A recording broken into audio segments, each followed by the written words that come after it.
Witam wszystkich, którzy w niedzielny wieczór zdecydowali się posłuchać omówień partii Go.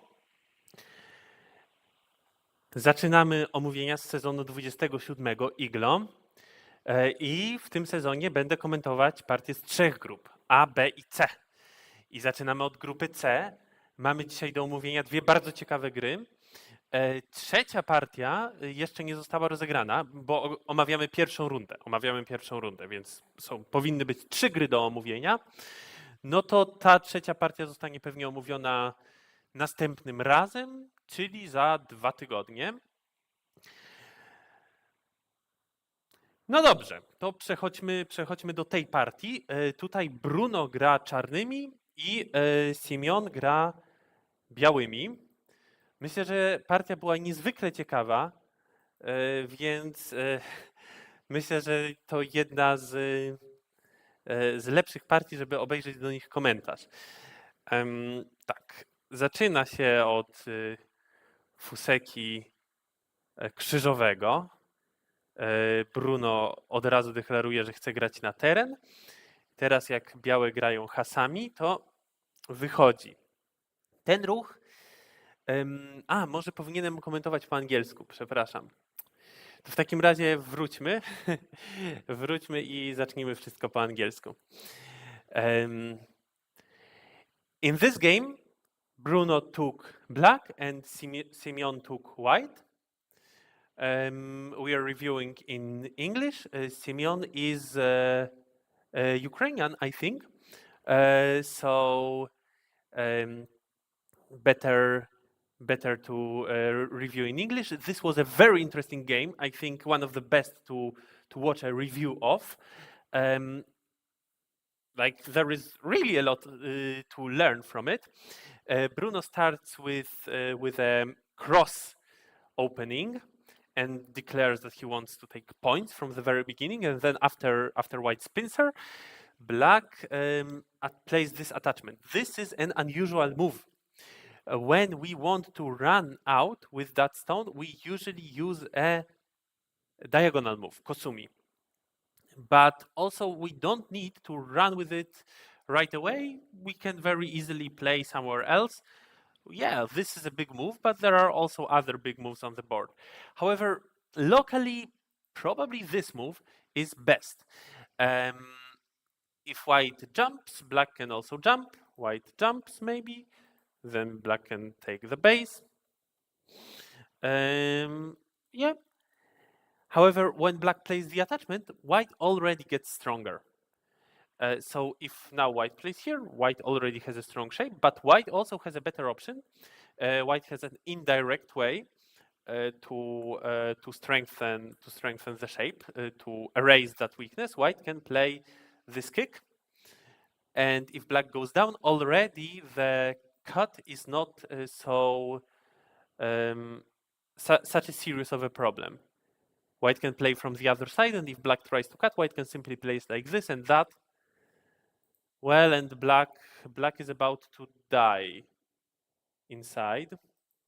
So white doesn't need to be afraid of that cut anymore. What black sometimes does is this hane, and then take center to maybe play a pincer. But anyway, white is satisfied with having a big corner. So this is an easy approach for white. Just connecting would be a bit submissive. Later, black also can play this attachment and either get a very good shape or maybe not as good, but still erase white's corner significantly, and then black needs to decide where to connect. So yeah, usually we play that kick. However, white pushed once more. Black jumps. Yeah. So white got a bit stronger on the top, but on the left, white got much weaker. So now it seems that we should probably play on the left side. But when black plays this move, the cut will be a serious problem. Or maybe black can cut right away. Without that kick, A-B exchange, white doesn't really have a good way to deal with this black's tesuji, this diagonal move. So maybe white can play like this and then that, but black will be happy to capture white's stone. Yeah. So white wanted to protect the shape a bit more, played this one. And then where should black play? Basically, when they kick us, we have two options. We can descend, or we can take center by playing Hane and then play elsewhere. Bruno played elsewhere immediately, but then why not Hane? Hane just makes it impossible for white to connect the stone, to connect to the stone on the side. So it's a good exchange to play this Hane. Unfortunately, Bruno missed that exchange. And then white tries to connect. It's not really so easy to connect because black can counter Atari. But then maybe we can expect a fight like this. Interesting fight. For now, black plays this cut, which looks like an overplay because white should be able to simply capture this stone. Atari push, yeah, but instead of extending, black played this move. And soon we will see what was black's plan. White captured black's stone, seems like a very good result for white, but then black uses white's weaknesses. And yeah, now white has no way to save all the stones. And in the end, black captures the stone in the corner. This is a good result for black, in my opinion. It's difficult to be sure because it is not similar to any joseki we know. White is strong on the top, on the left side, but black erased all white's corner, and black is also strong on the outside. So I think that it would be better if white simply connects on this side.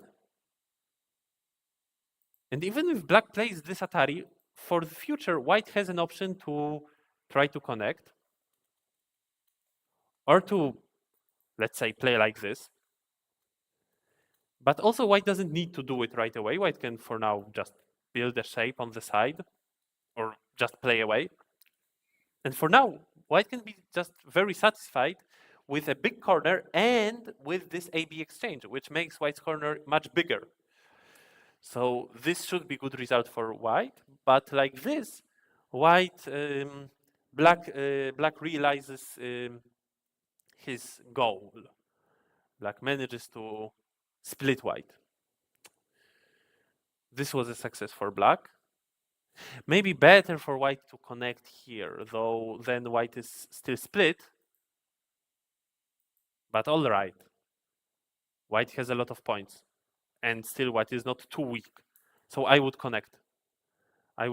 Or maybe just play here, and when black plays that one, we actually might descend. It's a decent move. But we might also play here. Maybe like this. All right. In the game, white connects there, but loses the corner, which was a lot of points. Black continues. Then the game looks much calmer from now on. White splits black side.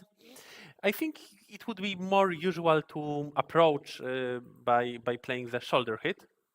Like this, we can flatten black, and then black's influence in the center will not be very effective. Like this, well, black at first takes a big corner, and then we still need to make a group. This should be a mistake. We should rather play on the bottom side, because on the left side, we are already basically alive. Well, black can play here, and this, is it center? It's almost center. Maybe, yeah, we need to answer. But one move and we are already alive, and still we have continuation against black's area.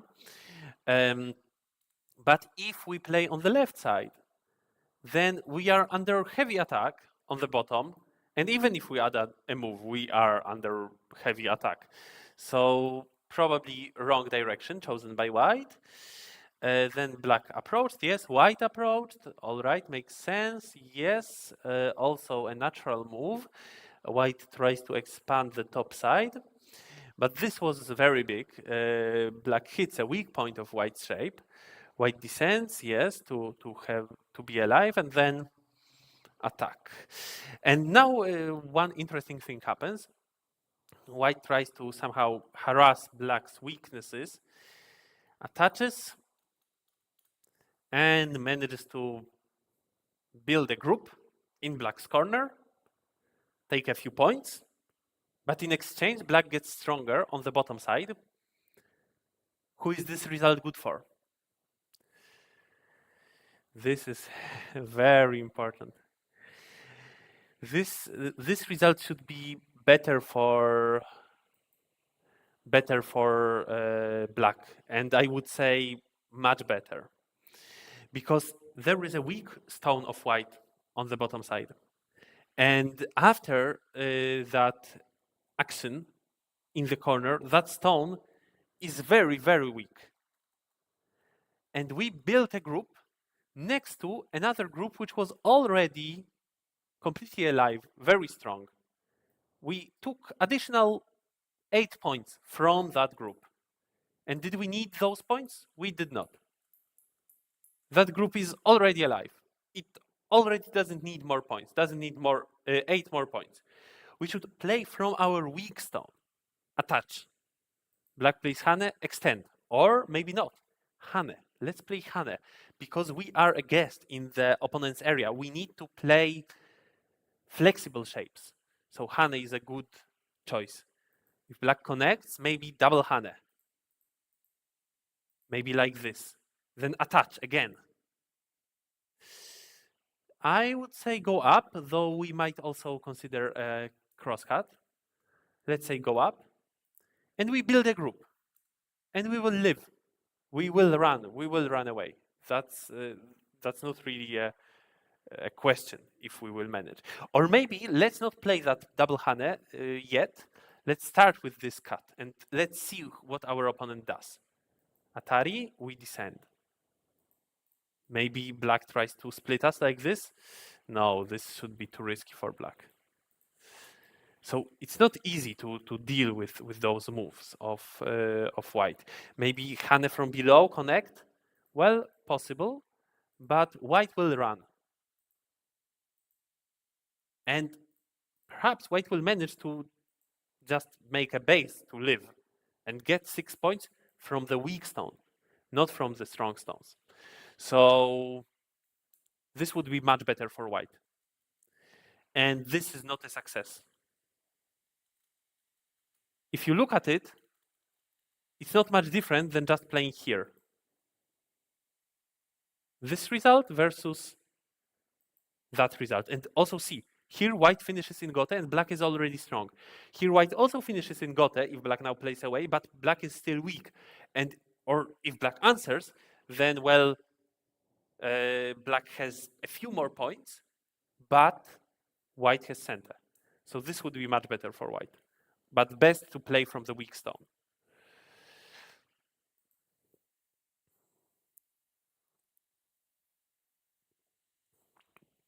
I can see that more people are coming to listen to Go game reviews on Sunday evening. I'm very happy to see you. Hello. After last stream, I got a suggestion that I should enable live chat instead of top chat on stream. So I believe that now I managed. So now whoever comments, we should be able to see your comments. So yeah, you can write in the chat. Black blocks. Well, this block looks like an endgame move, but it also affects White's living conditions in the corner. Maybe afterwards, Black might be able to destroy White's eyes, but then White runs, so it's not such a big deal for now.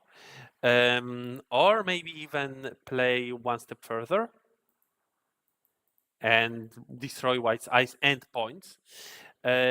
White might counterattack, but then Black cuts off the stone on the outside. So yeah, Black's move is big, but I don't know if I would play it. I guess that white's choice of direction might have been better, because that is an area between two frameworks, black's framework and white's framework. So now black tries to harass white, and white plays from the top. I think I would block, because I really don't want to give black that other push. All right, anyway, white got that. But then white finished and got, that's unfortunate. Yeah. Well, it would be better like this without the q6 to q7 exchange, but it's a small difference. Then, well, it's also an option to just play on the outside, like white started, and then run. Maybe it would be better than what I suggested. Anyway, if black managed to is s4 directly strong before p2? Aha, that's a good question. Yes, thank you for that one. And hello, Goldufishu. Goldufishu sounds a bit Japanese. Just a touch. Yes, makes sense, because if white wants to take the stone, then we will not need to play p2 in order to cut off that stone on the outside. So that makes sense. And if white plays like this, then white is already not able to make two eyes in the corner, right? Even if white tries such a Tesuji, locally it should be a Ka, I believe. So yeah, so S4 looks like a good move. P2 is also big. It's a big end game, and in general, I like it might be a better move. It might be also worse in case when we are afraid of white just taking points and we think that it might be worth more. So, for example, white has this push now, the push of Łukasz Lew, very famous Tesuji. And then, well, black finishes in Gote. I'm not sure if this is best for black. Okay, in the game we see this result, and then black continues by taking points. White tries to destroy them, but then resigns from this, gives up on this plan. And black manages to connect all the stones and get fifth line territory. So this was an unfortunate, unsuccessful attack of white. And white would better just play from the top. Like this, black's territory got stronger and bigger, and white got two weaknesses. This is Robin. Yeah, hello. Happy to have you here. So what happens now? It seems that the borders of territories are already roughly decided.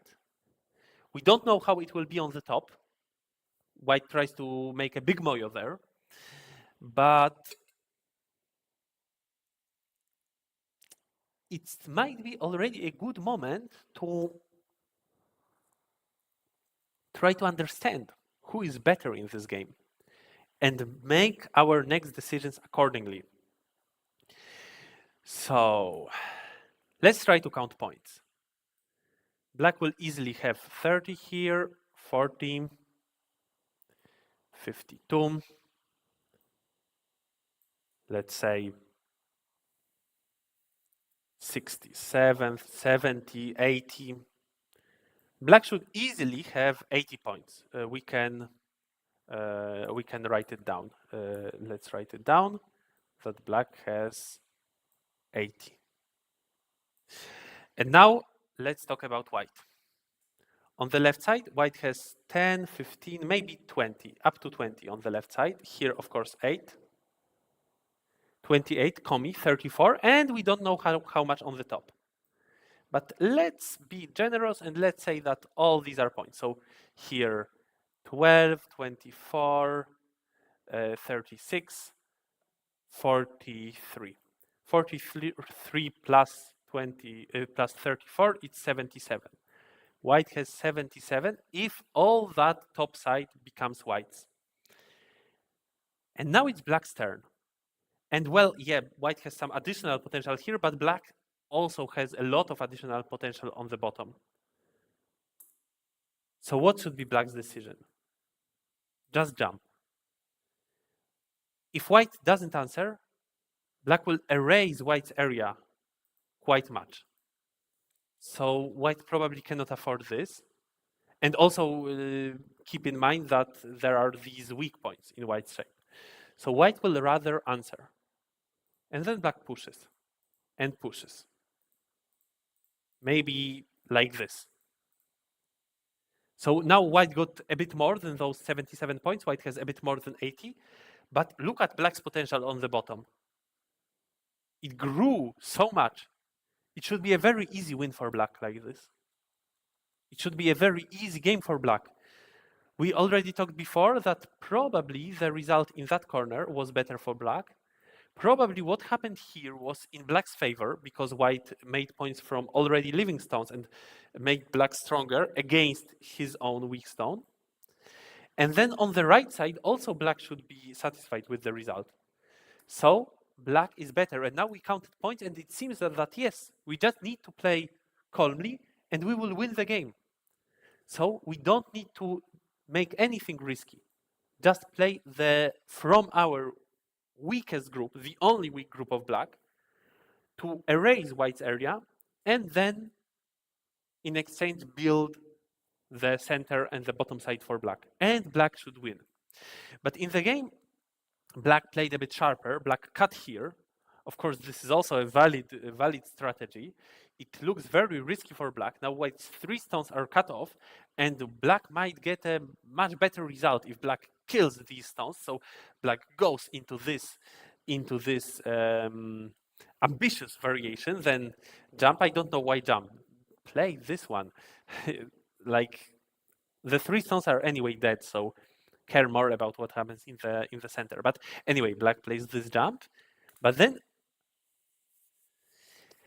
very unexpectedly, white starts an attack on black's group.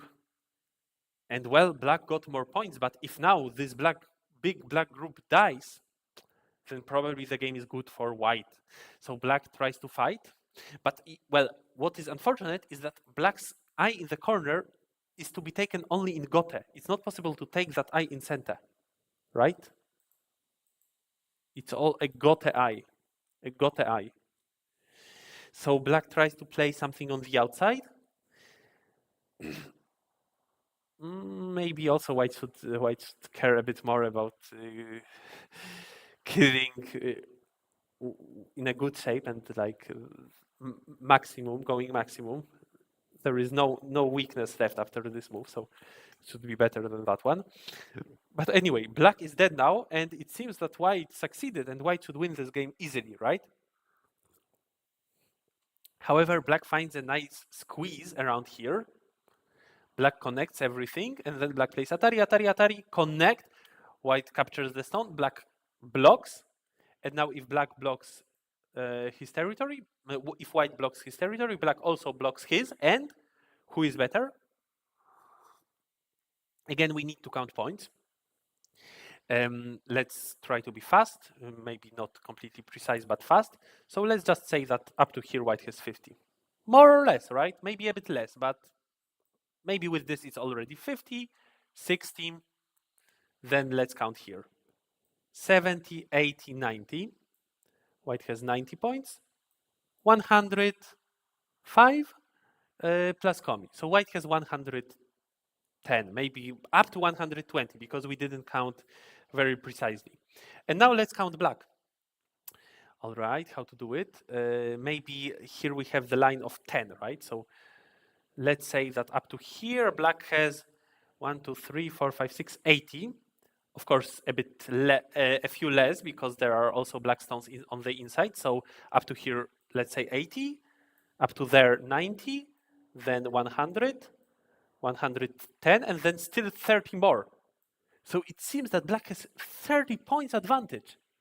30-point advantage after losing such a big group. That's really incredible.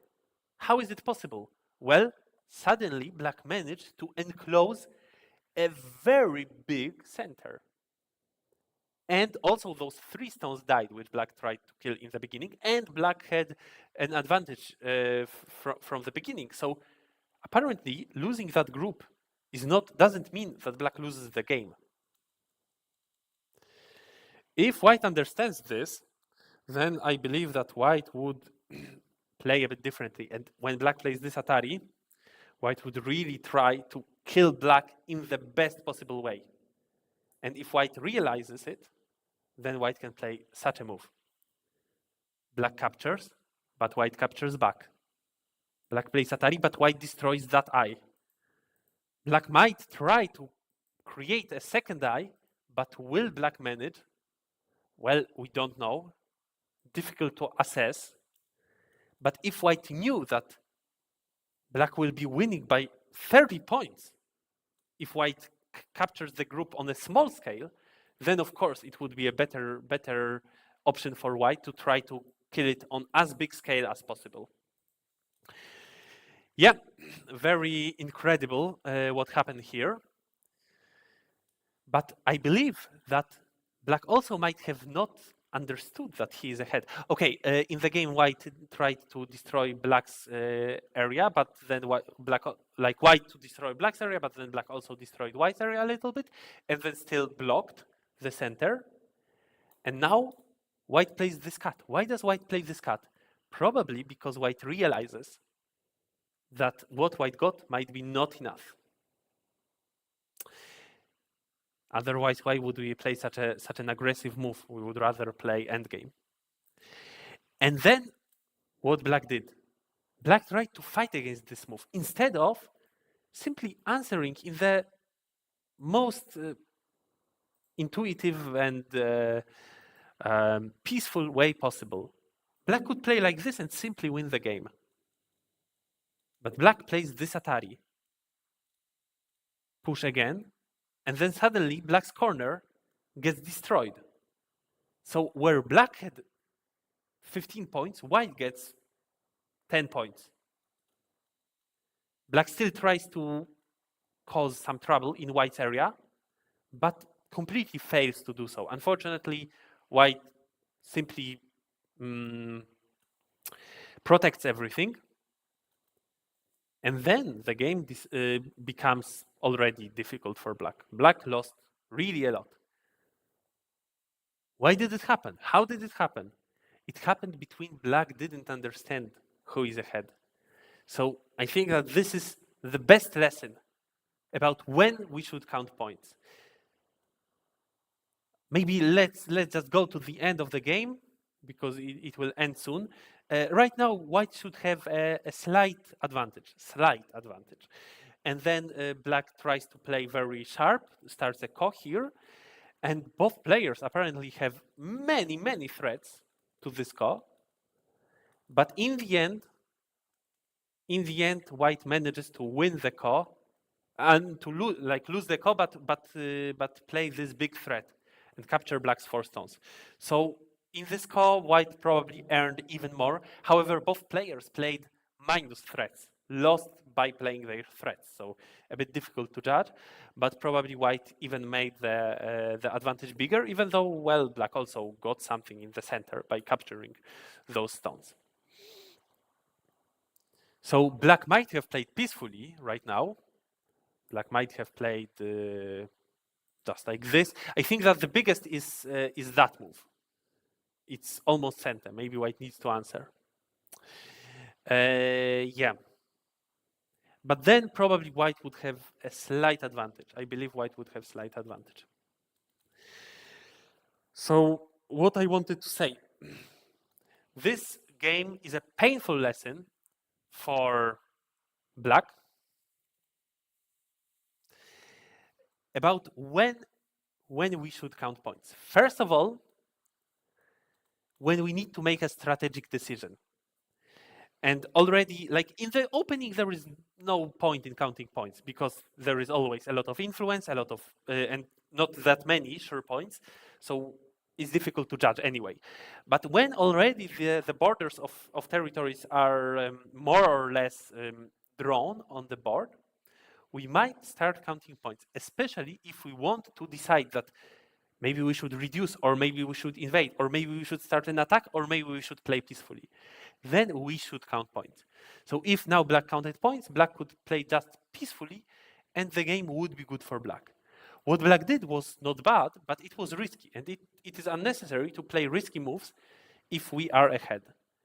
And then, when else should we count points?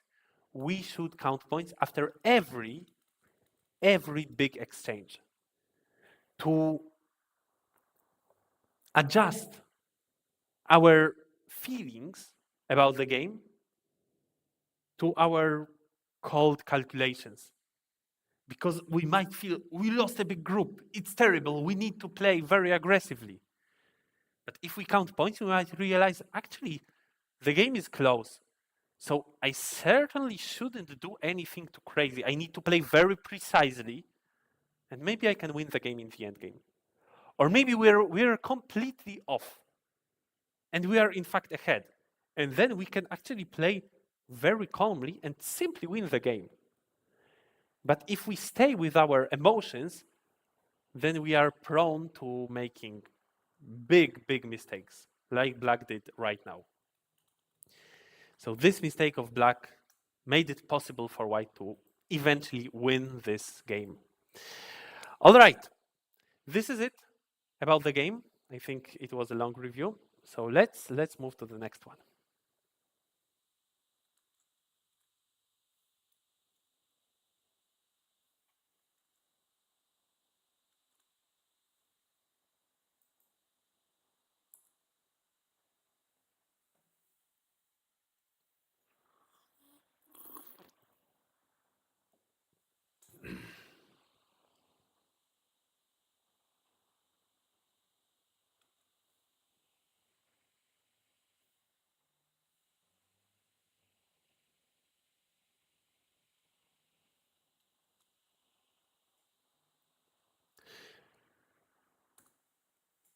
We are starting a review of the next game. Still, it is Group C. Still, we stay with English language. I saw that on the previous review, there were already 6 people watching. Very happy that you are coming to the streams on Sunday evening. And I would like to recommend to subscribe to the channel of IGLO. Then you will be informed about the next streams and also about many reviews which are also shot by other teachers and published on this channel. In this game, Koshu played black and Baptiste played white. It starts with a few Joseki. White plays a pincer against black's pincer, and black pincers that pincer. Then white goes out, black jumps out, and then how should we think of this exchange?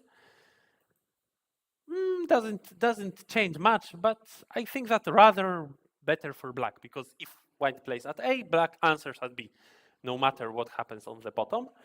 And well, maybe after that jump of black, white wouldn't play at A. But anyway, doesn't matter much.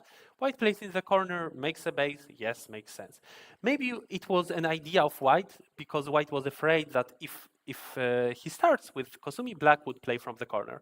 Then it's actually a good thinking by white. Then take the corner, black approaches, white jumps out. Is it necessary? Well, we are already alive in the corner, but it's a big move also. To not get enclosed, still it's important. But black is happy to take fourth line territory. White plays pincer. This is already a bit risky because black already has stones on the bottom side. So now what black should do is to jump out. Black does. White still jumps out. Yes, if white plays here, then the stone on the bottom would be under big pressure. That wouldn't be good for white, so white jumps out, but then the stone in the corner is in trouble. Then black connects like this. This looks very unusual. Usually we connect with a solid connection. If we play this tiger's mouth, then later white's hane is center, and it's a big move. So why would we give white that possibility? If we play like this, still we shouldn't be much afraid of cuts. And just white doesn't have that opportunity to play at b7 in center. White anyway jumps down instead of playing at b7. Difficult choice because this we can do in center, but the corner is indeed quite big. So yeah, maybe we should anyway play there and then Should we play those center exchanges? Difficult choice. Then black plays on the top. Big move, yes.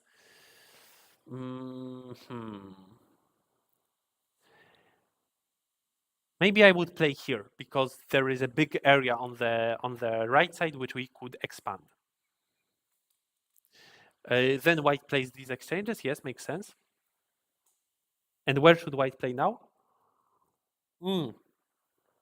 Big move, but yeah, white is basically afraid of what might happen with that group.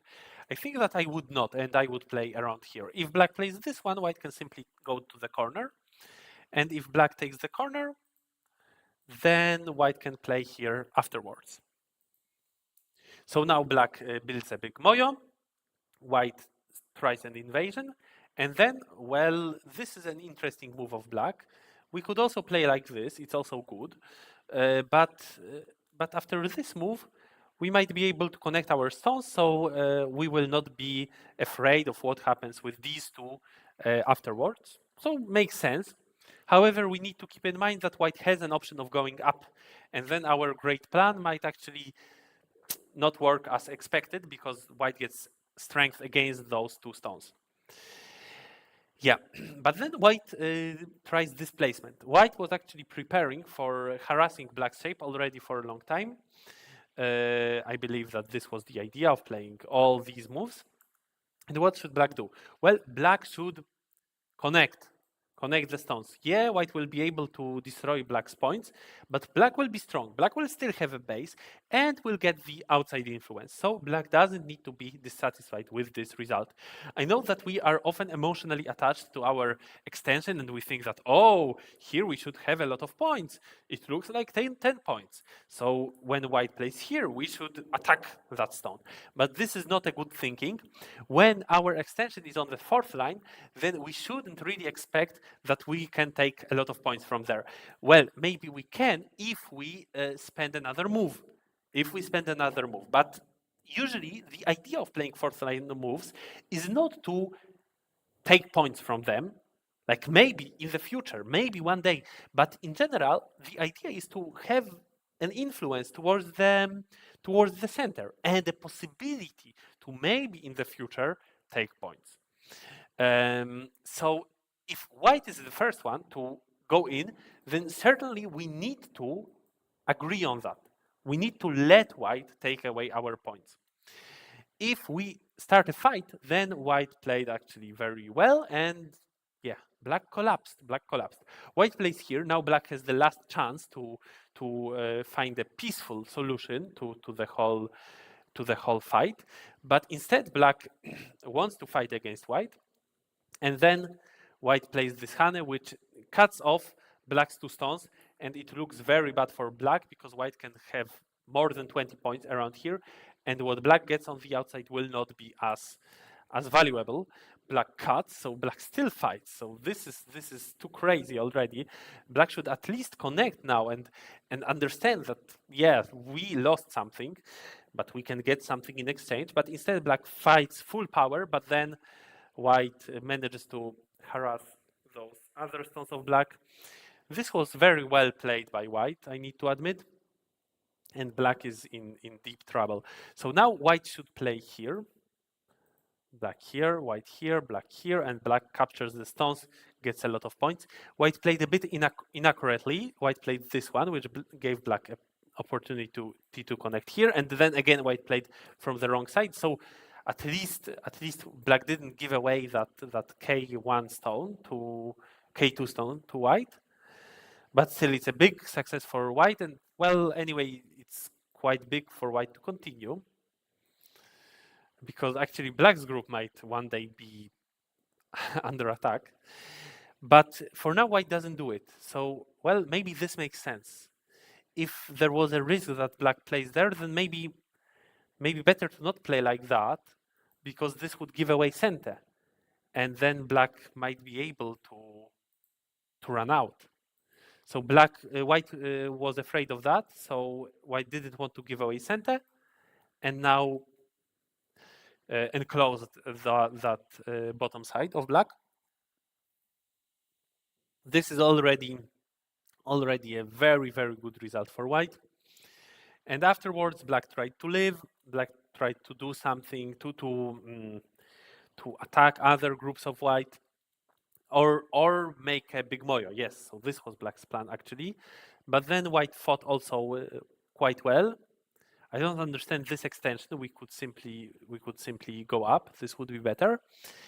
But yeah, in the game, white simply reduced black's area without ever trying to invade it, because white already had enough. And yeah, after black was not successful in attacking white's groups, black was forced to resign. So this is it about this game. A bit shorter review because the game got decided too quickly, much more quickly than the previous game, but also quite interesting what was happening on the bottom. And I think that this was a great lesson. You see, there are so many white stones all around. So claiming that those bare 3 stones thrown to the side of the board on the 4th line, claiming that these 3 stones actually constitute a territory, a 15 points territory, is a very bad idea. So this was a bad perception by black. If black understands that white actually has maybe more potential in this area than black, and if black understands well what are 4th line extensions for, then black would choose a move from above. And maybe even after this extension of black would not dare to block. This I don't know, but maybe. And simply made sure that the group has a base. Because if you have a 4th line extension, it will be very difficult for your opponent to destroy the base. Yeah, your opponent can destroy points, but at least you will stay strong and you can get an outside influence, which is actually quite much in line with black's overall strategy in this game. So this would be a good play by black. Like this, black could be good in this game. Yeah. Interesting game.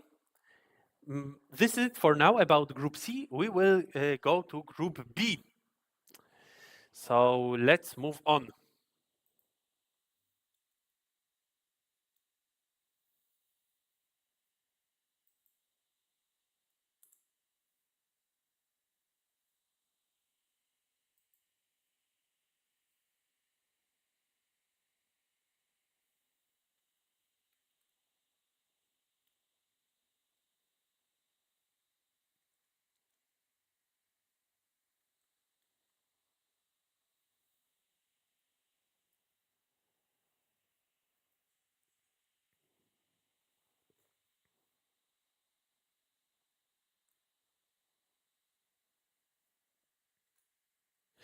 Hello, everyone. We are moving to Group B.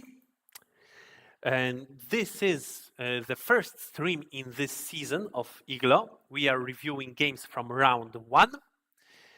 We have reviewed already Group C. I'm happy to see a few people watching.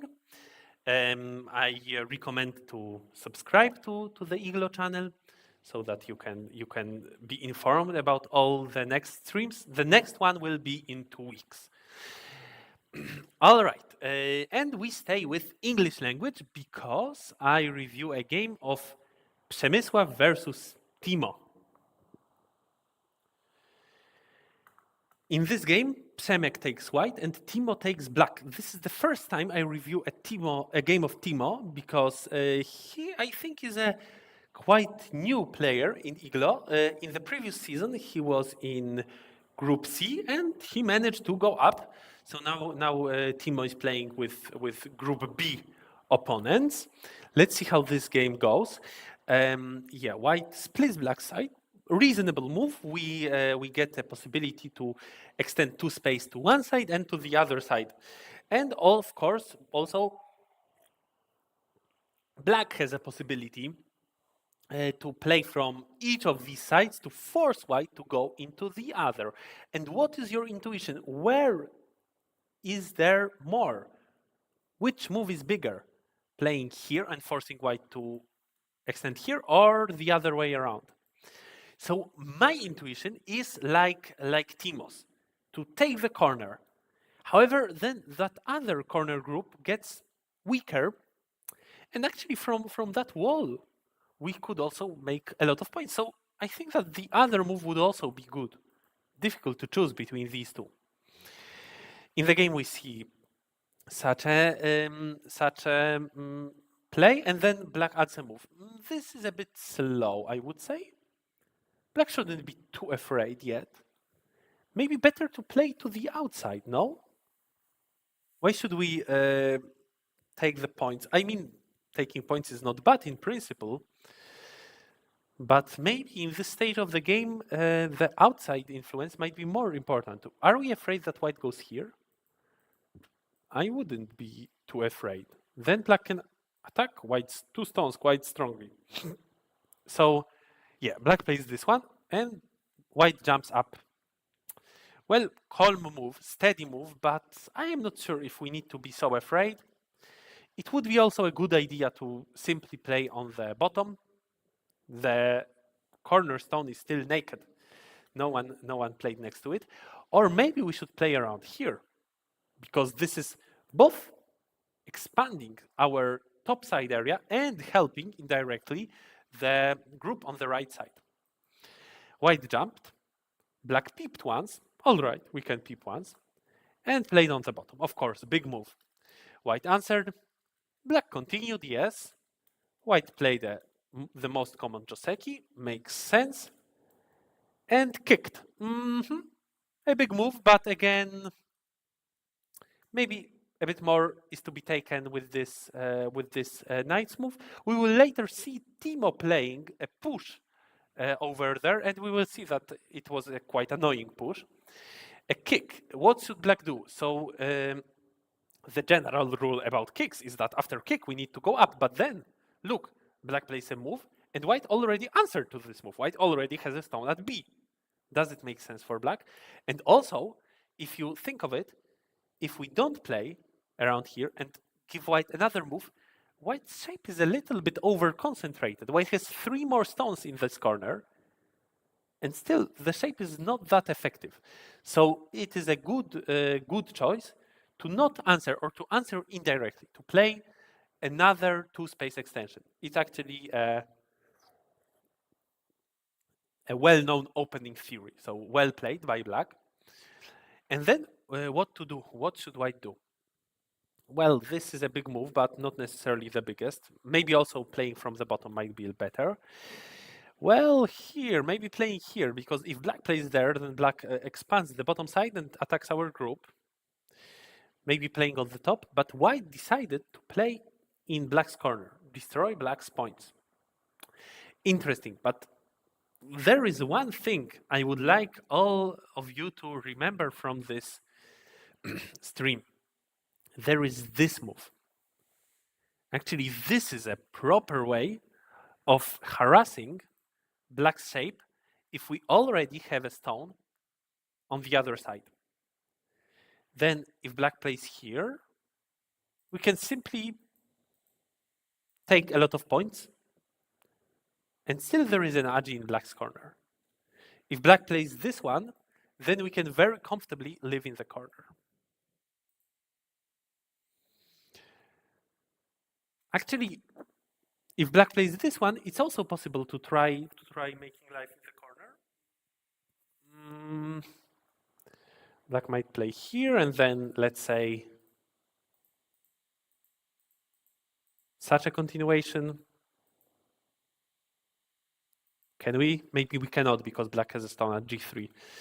So then maybe it's not great for white. Maybe we can find something else.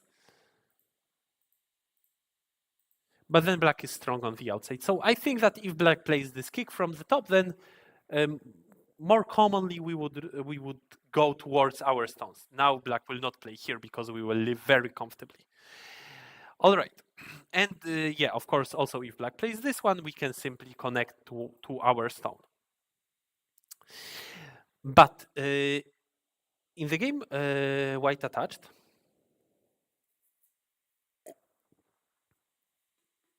this is played maybe when we don't have that other stone.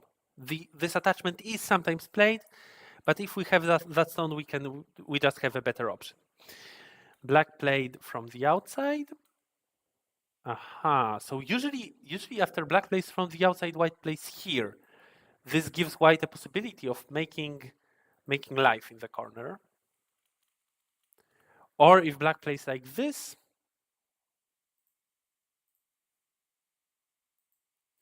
then we can get something out of that shape. Or maybe split black, but I wouldn't be very satisfied with such a result as white. Another option is to play this cut. What can it lead to? It might be better agi by white. Later we can just play away or continue like this. Who knows? But in the game, white simply extends and then lives in a ko. And then uses this move as a threat. So usually I would expect white to play this move first. Maybe now we can keep that Atari as a threat because this is actually a very big threat. This is a big threat. But even now I would be afraid that black will just not go for it and will simply take good shape, let white live. Is it a success for white? Well, white lived in the corner, but on quite a small scale, I would say. So I would be satisfied with black. So what I would usually do is to play this Atari, maybe then create that ko shape. Now I am not afraid that black lets me live because the exchange, the already made exchange, is very good for white. And if black starts a ko, then well, we will need to look for a threat somewhere else. Maybe here, though it's a bit damaging threat, a bit of a loss. But still, black is also afraid of losing the ko, so maybe black will just let us live. But in the game, white thought that this will be a big enough threat. If black answers, then well, we will have one more threat. Very good. But black simply ignored it and let white connect. So who is this result good for?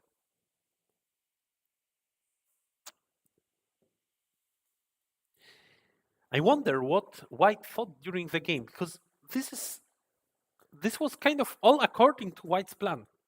Black was not really making many choices in here. It was white who decided that I want to start this ko and use this move as a threat and then just connect.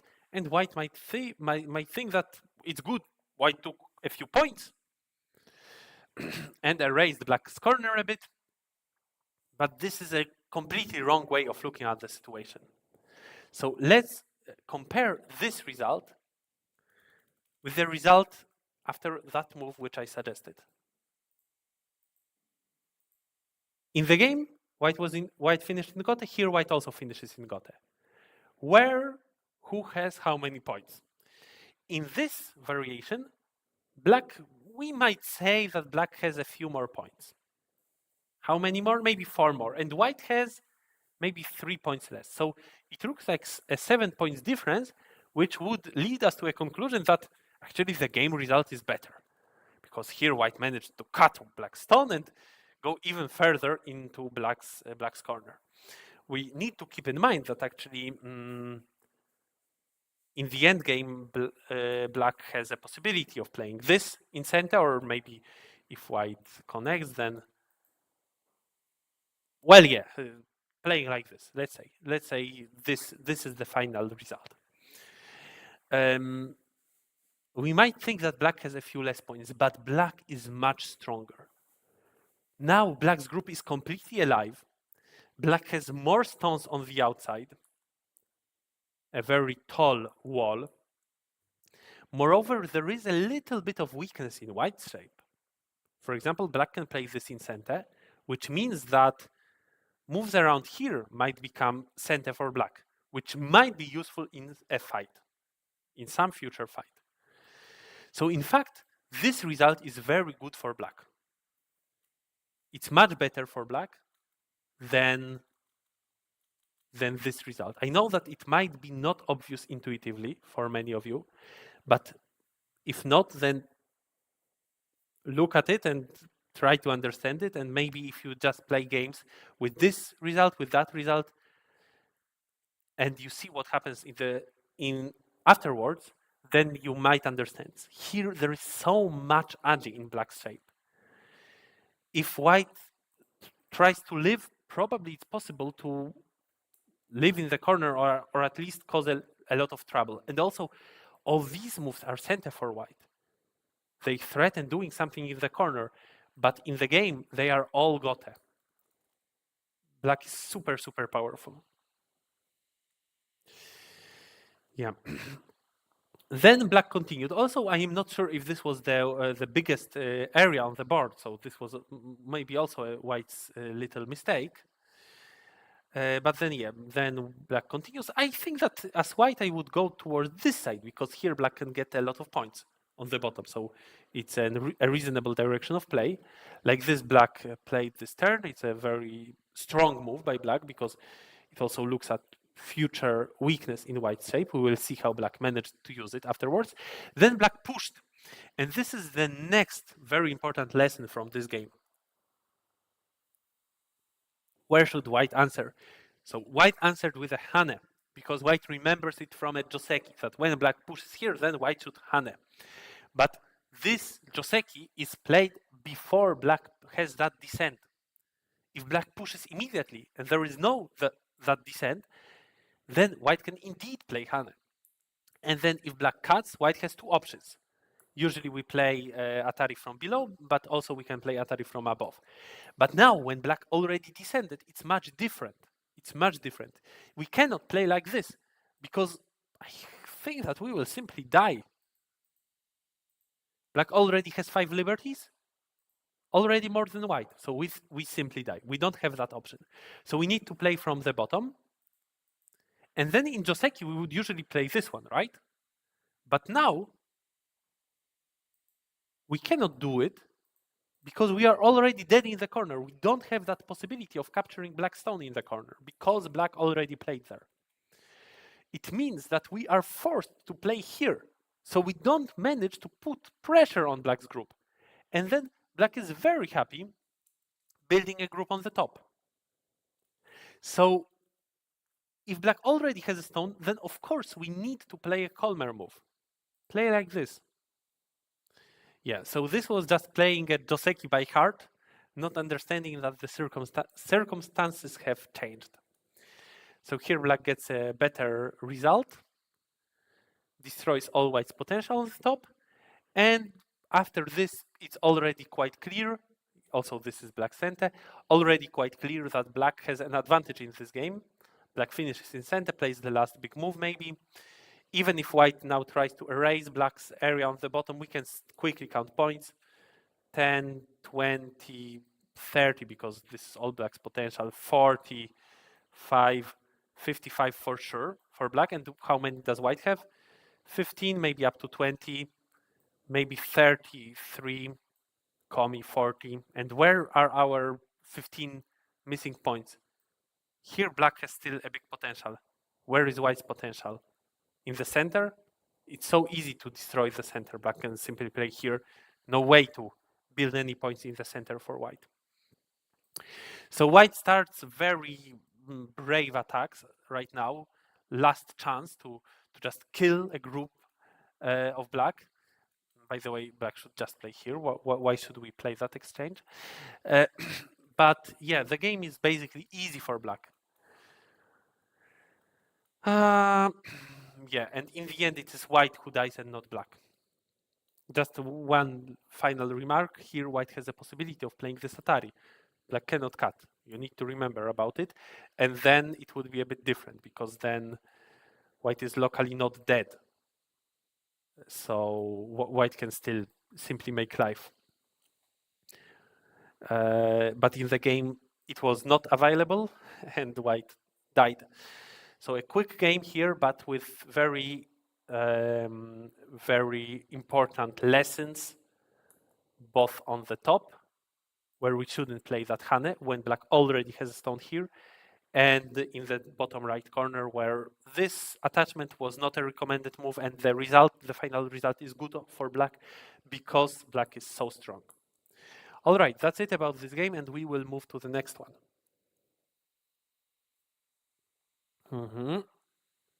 So 1 second, the next one will be still Group B.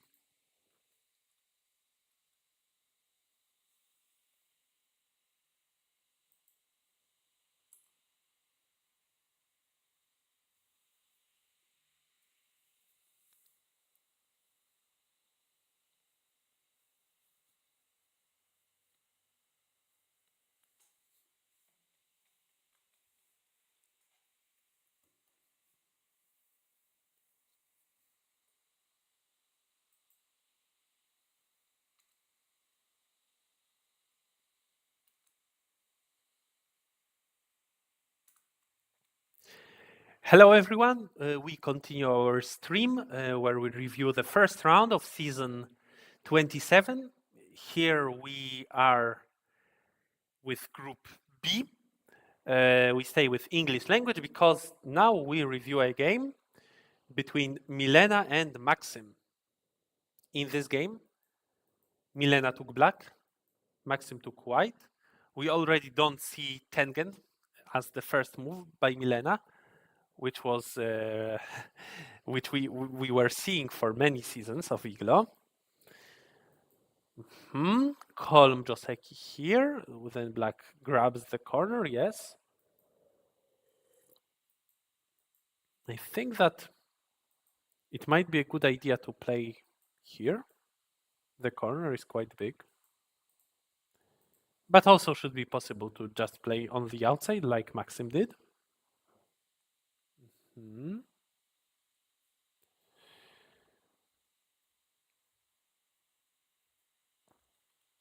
So Joseki, all makes sense. Right now, black has a possibility of playing them a bit more old school variation.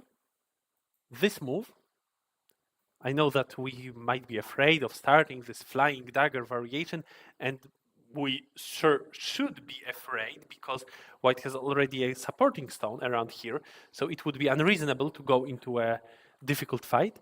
But black has this more peaceful option, that other Joseki, which was popular in 2017 and 2018.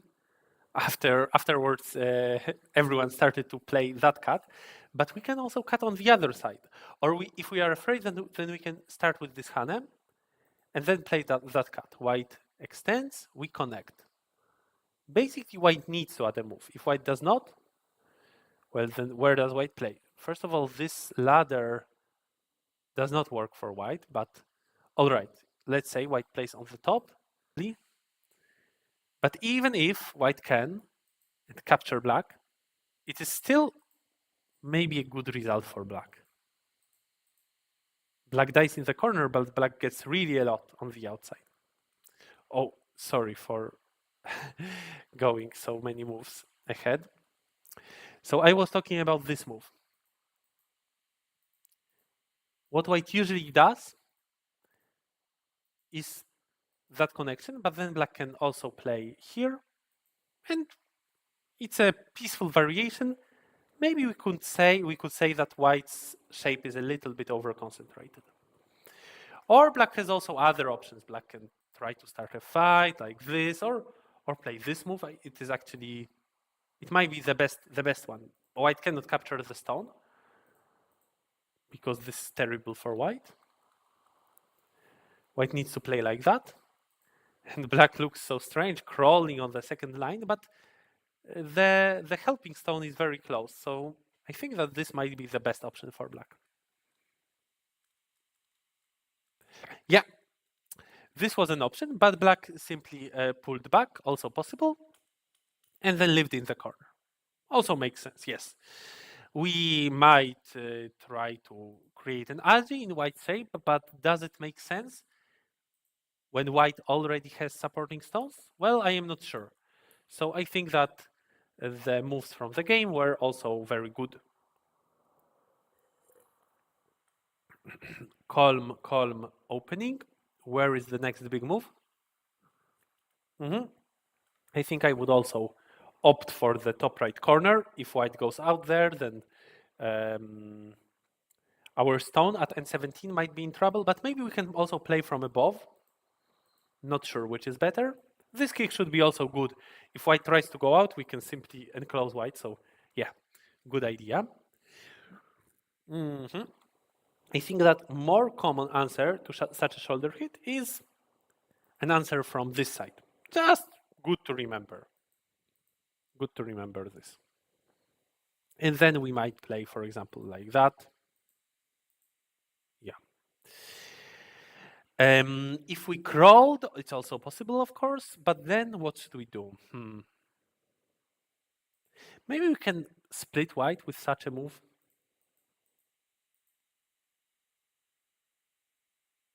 Maybe, if we don't feel over-concentrated. Black played this one. I think that this is rarely seen.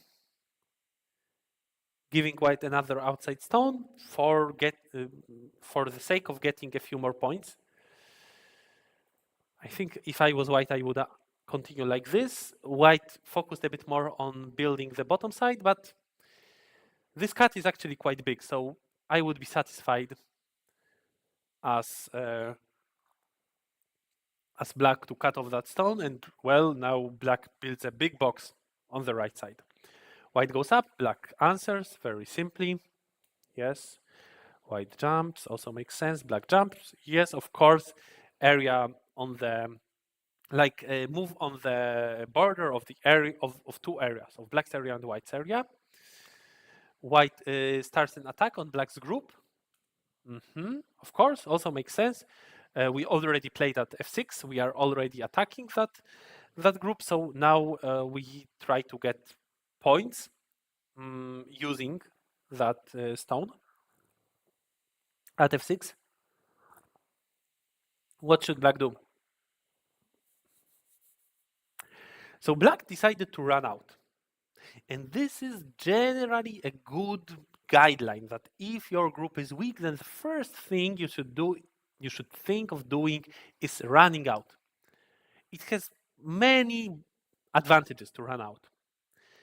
Your group still can have influence on what is happening in the center of the board, in the whole board. If you just hide, create a base, get enclosed, then that group doesn't affect anything else on the board.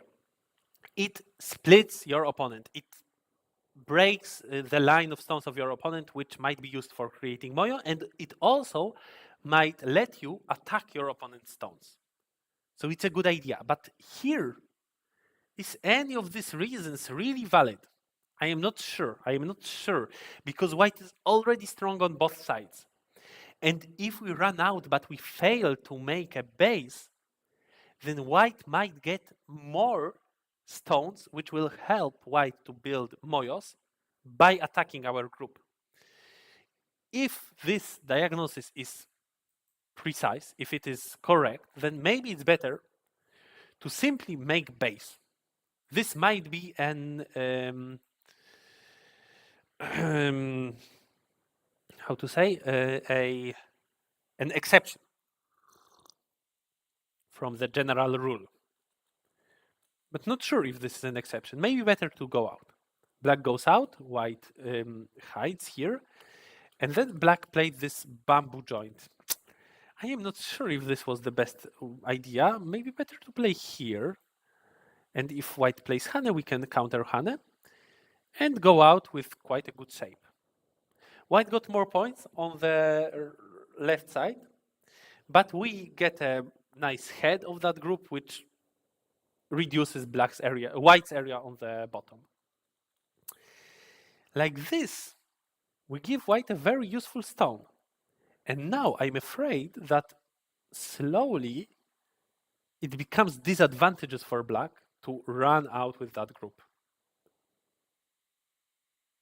Still, black doesn't have two eyes, right? If black tries to make two eyes, it's still impossible.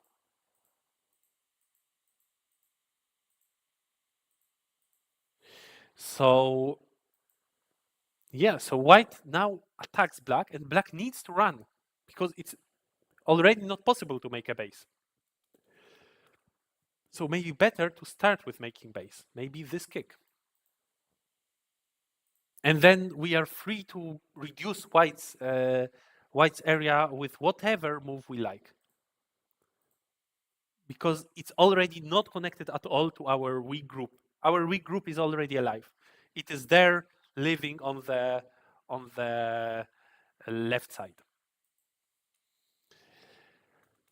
But like this, we will need to take care of that group, and white already takes fourth line territory on the left side and gets more stones helping to enclose the bottom side. I think this was a bad idea by black, and now the game becomes maybe better for white, or maybe even because it was better for black, I guess, after black cut off white's stone on the right side.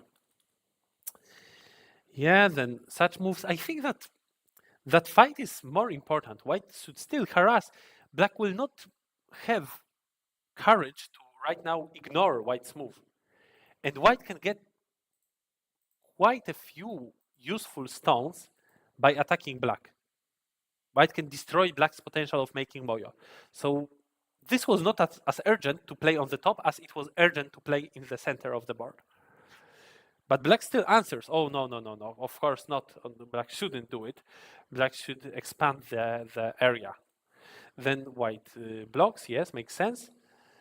And black is in danger. Black needs to take care of the group on the left side, but also black doesn't want to lose that potential on the right side. But yeah, we cannot do two things in the same time, unfortunately. I wonder why not ladder? We don't want to give black this many points? Come on. Black doesn't want to give us this big strength. The group is still not alive, the group of black on the left side. So this was a bad decision because it leaves weaknesses in white's shape. Black still needs to take care of that group, and white can simply capture the stone. White did not. White plays a bit too too aggressive, I think. But well, yeah, finally white captured that stone and goes into black's area. So I think that the game became good for white. It should be, right? Like maybe white doesn't need such an aggressive move, even though, well, it looked like a good play, but this would be much more secure. Like this, black managed to find a cut, yeah. But anyway, white reduced black's areas significantly, and I think that it should be a good game for white. Now white jumped. This is a very silly mistake, very funny one. Of course, white should play here. Like this, white finishes with 2 more points than like this. How come white played this funny move? Why did it happen? Well, white simply confused the shape with another shape. If white has a stone at L3 instead of K3, then indeed playing at M2 is better, because then black doesn't have a center continuation. Black's continuation is Gote, which means that white can count on getting N1 in center. Black needs to connect. So we finish with 2 more points. But if the stone is further, then of course black can continue in center, and we finish with 2 points less. Yeah, this was funny. But the game continues. And here Milena found a beautiful Tesuji. So we will see it in a moment. Basically, when black played here, white should have connected like this and played this one. We can quickly count points. So now everyone does it in their head.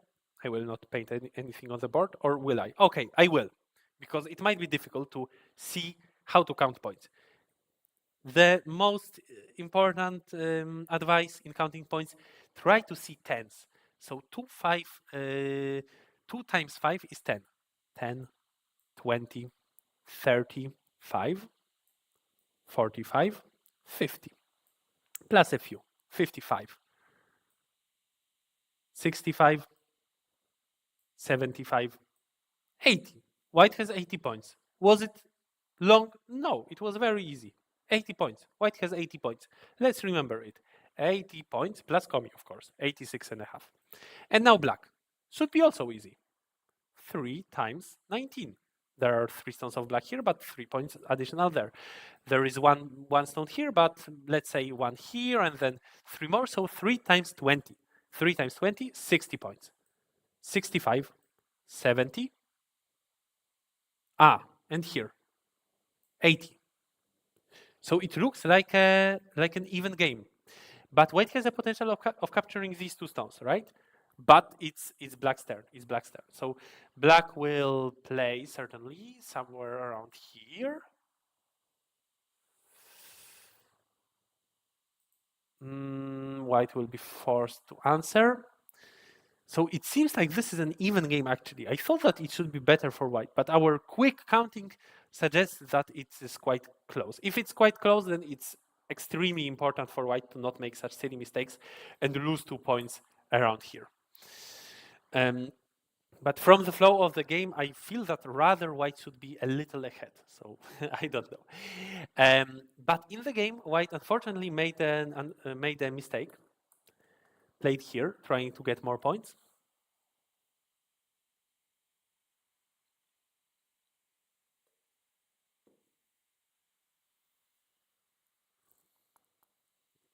Can you see what Milena did prepare here? Cut. Maxim didn't expect that move. Maybe Maxim expected such a move which doesn't cause any trouble, but this cut is a genius Tesuji. If white plays like this, then all those stones are cut off, and of course black wins the game. So white played this one, but then black connects, and can white live on the inside? Well, it seems white can. White played this, but then white cannot continue like that. What white can do is to play here. Black plays the Atari, and white actually can make life. White can still make life. However, maybe let's start with this one to not leave any agi behind. Black can play like this, like that, and capture 5 stones. So this is for sure enough to win this game, because the game was quite close already before. If white understood how serious the situation is, then white should have really spent all Byoyomi white has to find the best way of living and not play just by intuition. Maybe this move gives life. Actually, there is another Tesuji, but it might not work, right? But anyway, it must have seemed for white like the sure way to make life. But if white played it within a few seconds, then of course white should have spent more time and understand that we need to start with this move. And if black destroys our either, then only then we play that move. Or maybe we can also consider playing around here, making an eye like this. Or if black continues in this way, then we might live like that. Or actually this becomes a ko. So yeah, if it's a ko, it's not good for white. So we should play like this, and then the move from the game.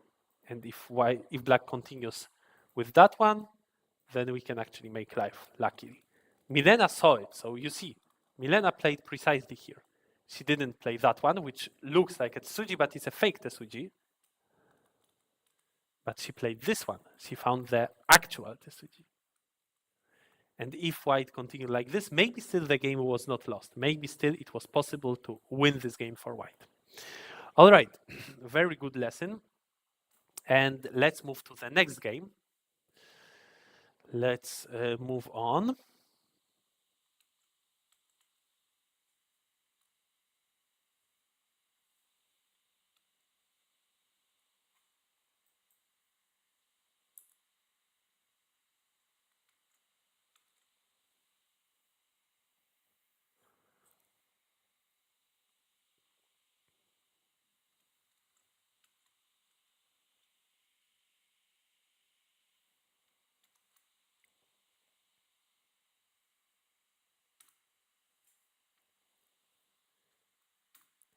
Hello, everyone.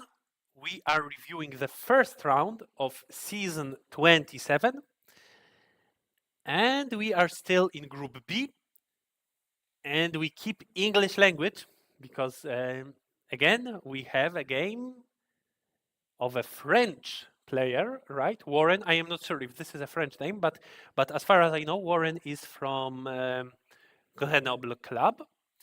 Warren versus Vite, known as Tusky. In this game, Warren plays white and Tusky plays black.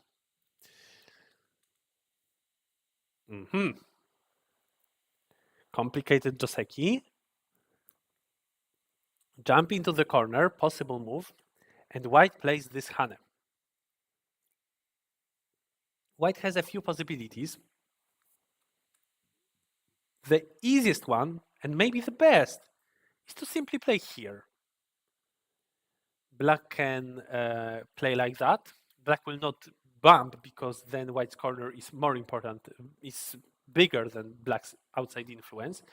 So black will play this one. And then, how do we continue? I think simply like this.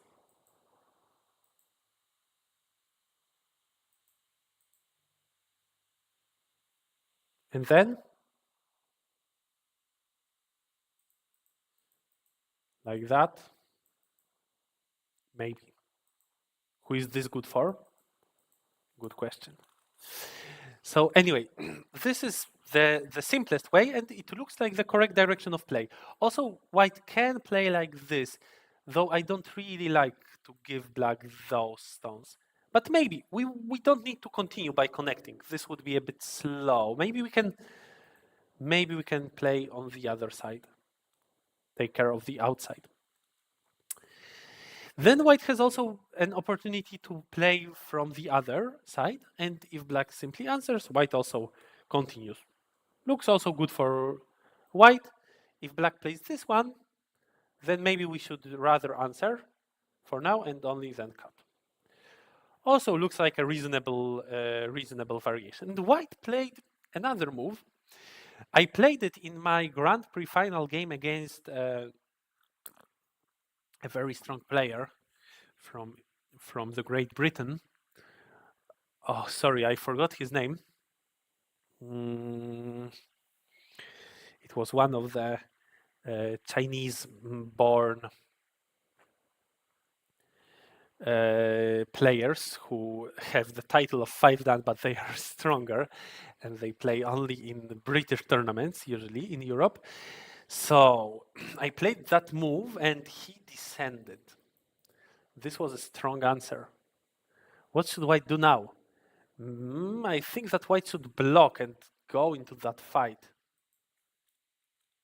But black might actually now give away the corner and take the outside. It's also a reasonable choice by black because white already played an exchange on the outside, which makes black stronger.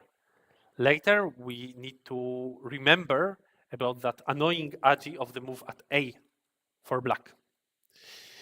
In the game, I played this move, but this was not a good idea. I gave away way too much in the corner. So black was satisfied with such a result in that game. Here, maybe white has a bit better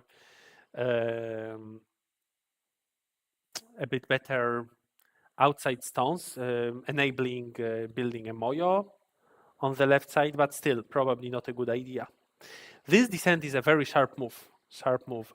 But in the game, black plays very calmly and gives away one stone. If I was white, I would be relatively satisfied with this result. Then black invades, but this doesn't look like the right direction of play. There are already so many stones on the top side and so few on the bottom side. On the left side, there is a potential moyo of white. So as if I was black, I would certainly play either on the left side or on the bottom side.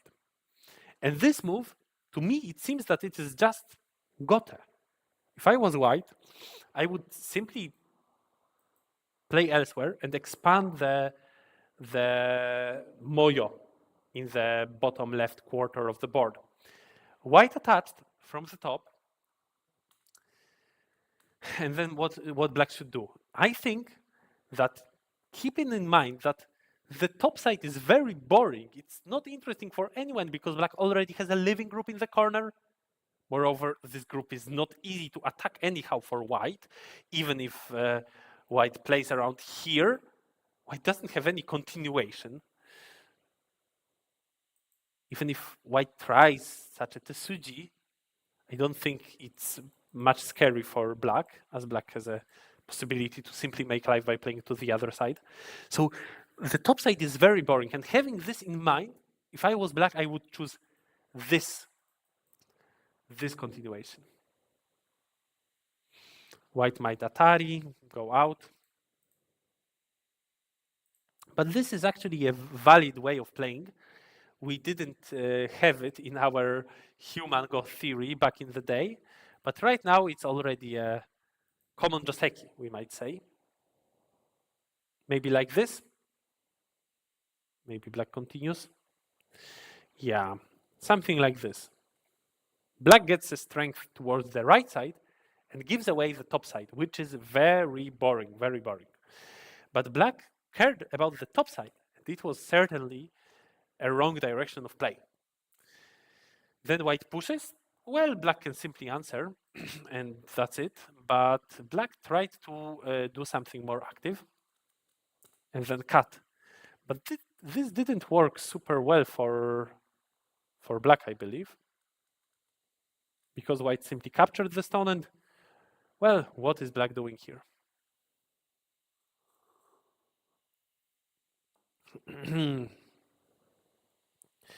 Yeah. So right now, black needs to take care of the group on the top side, and white didn't really get weaker on the outside. So this was a bit of a failure, I believe. It was better to start with this cut, I think. Then maybe play Atari and simply connect the stones. But we managed to split white stones, so it makes sense, right? If we instead played here directly, then in the future, if we cut, white will not play that one. White will simply play here and give away that single stone. It's not important at all. So yeah, that was an easier way of playing by black. Like this, white already put so many stones on the outside, but then it's not clear where is the gain. So now black simply makes life, but it gives away the corner. Unfortunate.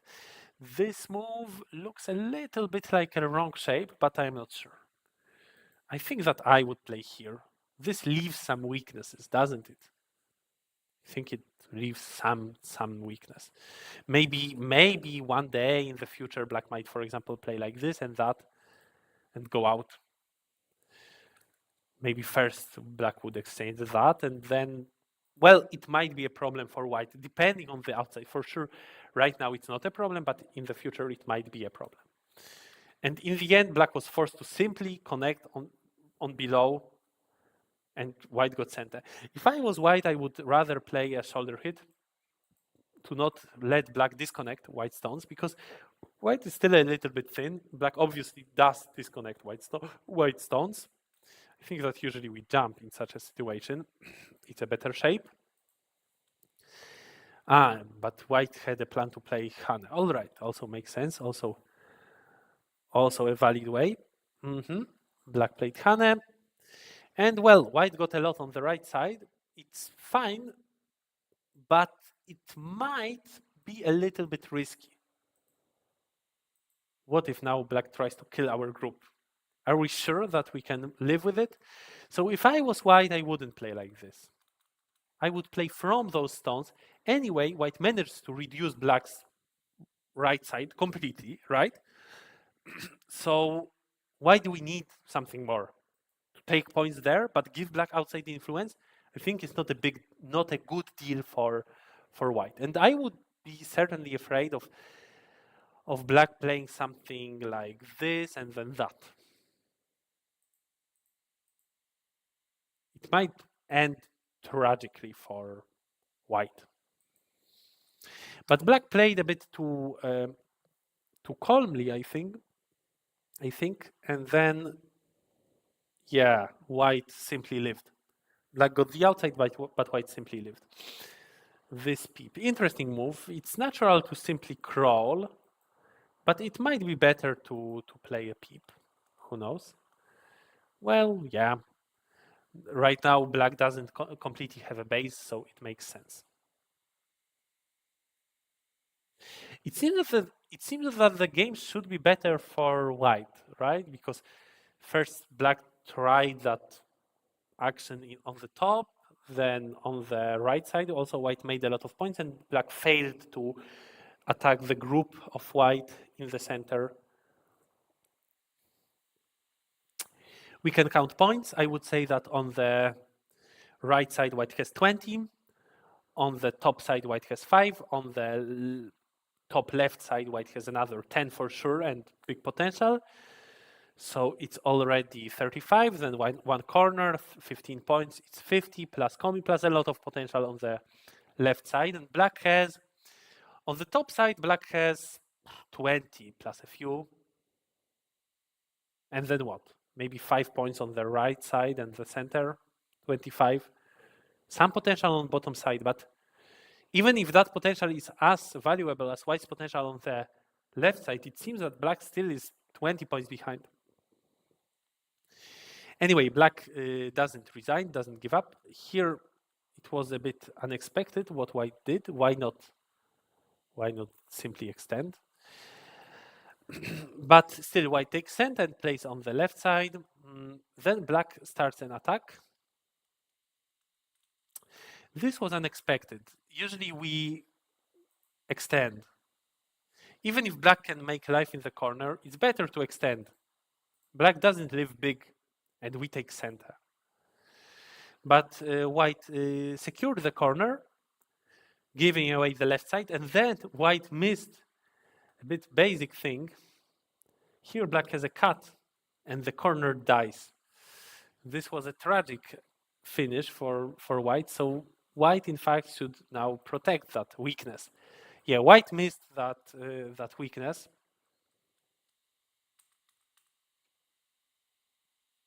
And now black gets a little bit back into the game, right? Because white was supposed to have 15 points in the corner and the potential on the bottom, on the left side, but now black got 15 points there. So already, in terms of secure territories, the game should be close. It should be close. And now who has more potential on the bottom, white or black? I think that the game should be quite close right now. Yeah, black found that. The Suji, mouse stealing oil, or however is it called. I'm not sure if this exactly is mouse stealing oil, but mouse stealing oil is similar. But white approaches black's stones, and they are a bit weak because earlier in the game, white played that S4 move, which doesn't leave black a base. I think that it would be a reasonable choice for black to play from the top and only then try to destroy white's bottom side a little bit.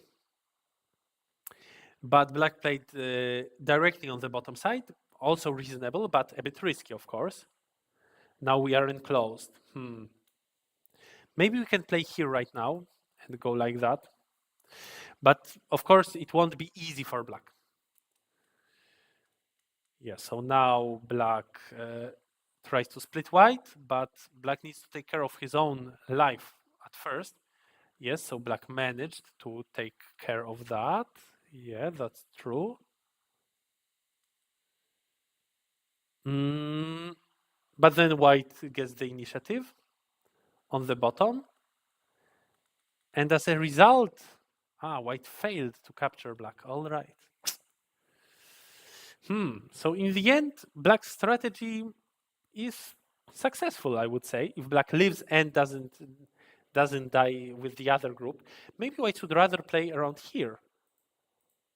This would exert more power on black's two stones, and maybe then white would manage to capture those stones, and of course then white wins the game. But like this, white did not have enough power to capture black, apparently, and after a very messy fight, black manages to live, but white starts a ko against black. So this is now white's chance, because if if that ko does not exist, then black made points on the bottom and also in the bottom right corner, so black should be better in this game. So this ko is white's last chance in this game, but then black played the threat and white ignored. This was unexpected, because then black continues like that, and if you look closer, it captures all those stones of white. And even if white now can capture these, maybe it's not enough for white to win the game. But white was thinking further, and now white attacks that big group of black. And if you look closer, you realize that it doesn't have two eyes. So what black should do, if black knew about all those circumstances, black should have played a threat which would at the same time make the group alive. So maybe a move like this. White already doesn't have many threats, maybe this one, right? But perhaps black might consider ignoring it after getting all what black got on the bottom. Maybe. We would need to count points, of course.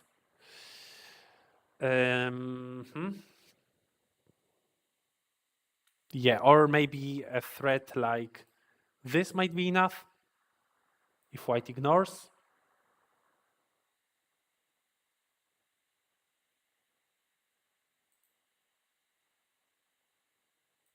Is there anything? It seems no. Or let's cut. Actually this works. If white plays from here, then of course it works. So yeah, if this is a threat, then this is a very, very good one. Yeah, black didn't realize that the big group is threatened. So now it was difficult to make two eyes. Maybe we should better start with this move.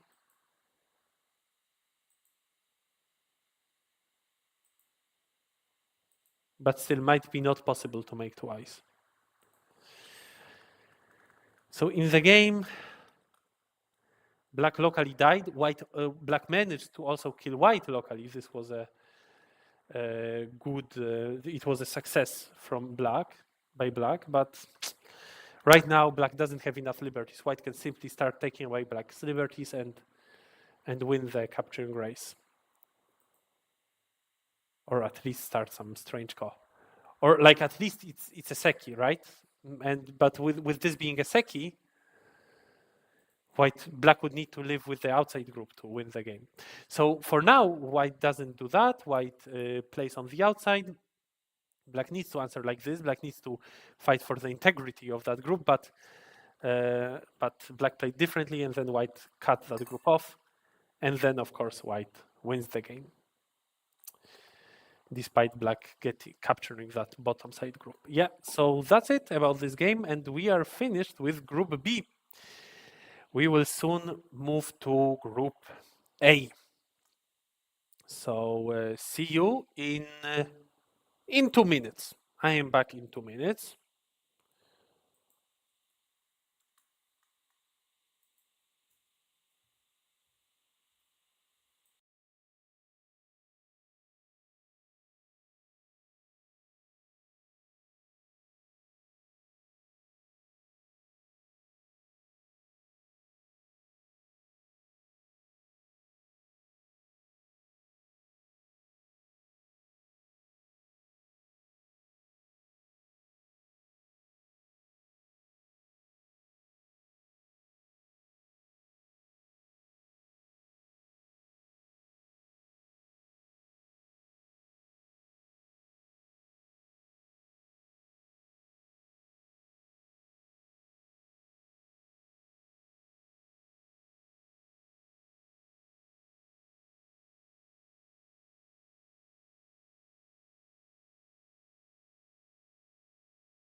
We are back and we will review two games from Group A. In this season, there are just 5 players in Group A. We are starting with a game between Robin and Cesare. Robin was here in the beginning. I hope that you are still here, or if not, then you will be able to watch the review afterwards. So anyway, let's just move to the game. In this game, Robin played black, Cesare took white. Interesting Joseki choice. This Joseki is not often seen, but of course, when we already have stones on the right side, then it's a reasonable play, yes. Then black plays elsewhere. Another Joseki, very normal opening. White kicks and plays a pincer, yes, also makes sense. Black plays a counter pincer, and white plays this Kosumi. This Kosumi, I think that it is my trademark move. I would say, like, I really like to answer to an approach of the opponent with such a Kosumi, but actually this move is a bit slow, and maybe sometimes it's better to play a bit more actively, like this.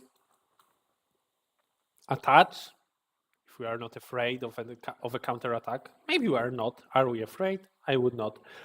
So yeah, this Kosumi just doesn't put much pressure on black. But all right, it's of course a good move. Then black played on to the second line. Also a bit slow, but possible. White plays here. Again, not much pressure put on black. Maybe better to play like that, to push black down. If black cuts though,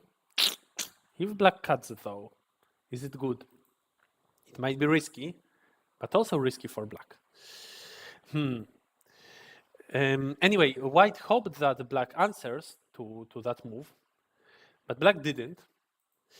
Black played away, but if black answers, then the most natural answer would be anyway to play from this side and to split white stones, of course. It's a weak point of the shape, so I think that it was a very good, big move. And also for white, it would be natural to now press black down. Now black shouldn't be already courageous enough to play such a cut. It seems way too risky, though the exact way of dealing with it is yet to be found. But white had such a continuation in mind. Well, it's a continuation. Good to know about this continuation when we have such a stone against such a Shimari. We can play an attach. After O4 hesitating with M5, yeah. So M5 just as M4, splitting the opponent. So I think that this should be the best option on the board. Still, white might try this one, but this continuation, which white played, is not really the best combination, the best variation to play. Usually we don't play such moves because black's answers, like even like this, it's not bad for black, but black should play what? Black should play Atari here actually. Play Atari. If white now descends, then black continues like in that other variation, like in the game. White lives in the corner, but black is so strong on the outside, and these stones get weaker. So it's not really common to play those combinations by white. Also, this what black played is good. White captures, black connected. But after black connected, black found this center move at Q2 and white answered. Yes, it makes sense, of course. But then why don't we start with Q2? It's better to start with Q2. And when white plays here, we can answer with a tiger's mouth. It's, of course, a better shape than an empty triangle. So this was just a wrong wrong mm,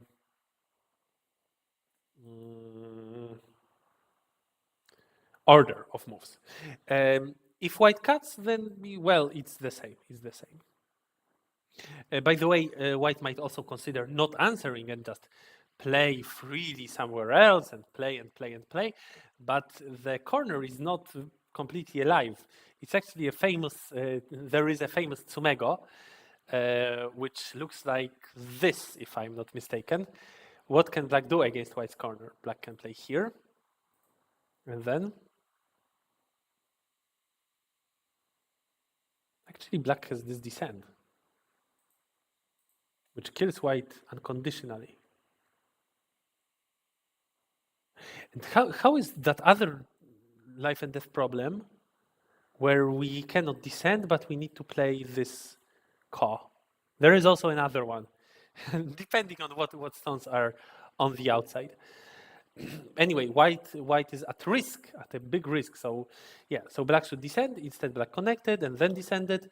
Then this Atari. This Atari is a bit strange because, well, general rule after a cross cut we don't play an Atari. White anyway wants to extend to one side or the other, so we should rather play from one side or the other, but not force white to play the extension. Yeah, now white blocked, and black ended up with a bit passive shape. Well, we might still try to play more actively, but black was afraid of it. But then it was better to not go into such fighting variations. Just at the move here. Of course, we will be very ashamed of that stone at p3. Why do we need it? But still, in the game, black only gave white more strength on the outside. And black's right side is not completely strong yet, so white invaded it. However, I am a bit not sure about this decision. If I was white, I would certainly consider just playing like this and then expanding the top side. Or maybe start with expanding the top side. Because if black goes here, then it's not necessarily a fair split of the birthday cake for black. White might get too much on the top. And if black plays differently, then later we will choose accordingly. Maybe we will not want to jump. Maybe we will later prefer to jump in. But for now, it seems a bit too early because black is rather strong on one side and also rather alive on the other side, especially if black plays at p17. But even if not, white doesn't have a way to take away black's base.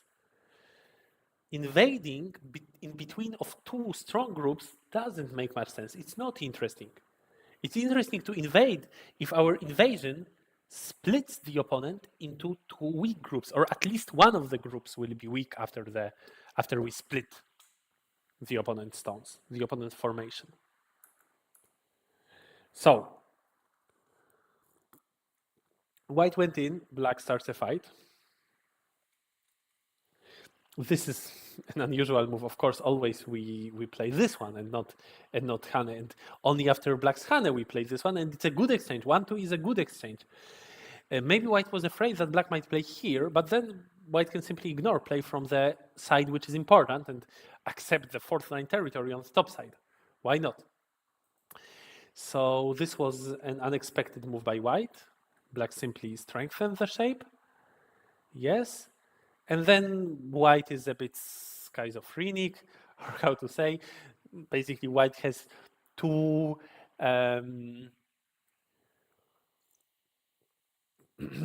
two competing goals. When white tries to build the top side, then white weakens the group on the right side. If white tries to run with the group on the right side, then the top side potential gets smaller. So now white decides to play from the top side, but then white needs to go back to those other stones. But then was there any point in playing these exchanges? A, B, C, D, if later black gets the Hane at F. Robin says, I was unsure what would happen if I ignored O14, or if he ignored. So actually, I don't see completely. So if O14 is ignored by white, then well, like this might be not powerful enough from black. So probably better to play Keima. Yeah, but still, I think white is fine there. So it's possible to ignore. I don't think that black has much better way. Like playing here is not reasonable. But anyway, in the game, what we see in the game is like if black plays this move, which is well also a possibility. Maybe not as good as one of these two moves, but also a possibility. To which white would usually answer here. But in the game, we see also these two exchanges, which are completely unnecessary. And then white needs to jump. But in the game, white didn't even jump. In the game, at this point, white played Hane, which left a weakness. So I think it's more common to jump, to not leave such a weakness. White played here, black can play double Hane. Well, then maybe push once more. If white wants a fight, it's difficult.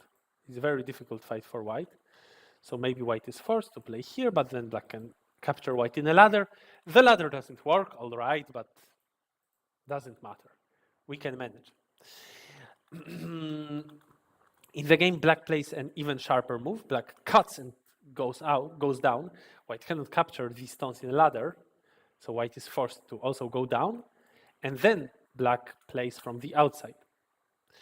Interesting choice, but if white now descends, then white will be happy with this result, right? It will be better for white than playing like this, because there are these exchanges which are certainly very good for white. I know that some people tend to neglect importance of such exchanges because it seems that it is anyway white's area. But when these exchanges are in place, white is so strong. This move is completely gote.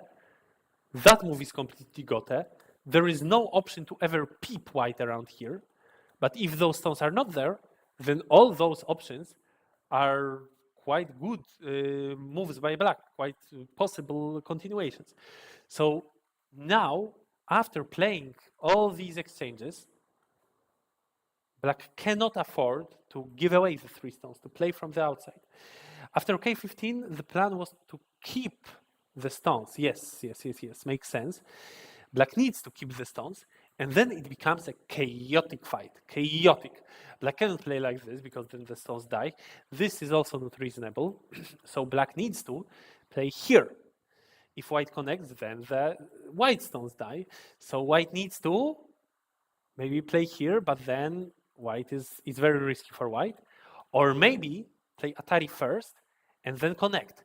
Then black cannot capture in a ladder. So what black needs to do is to probably jump.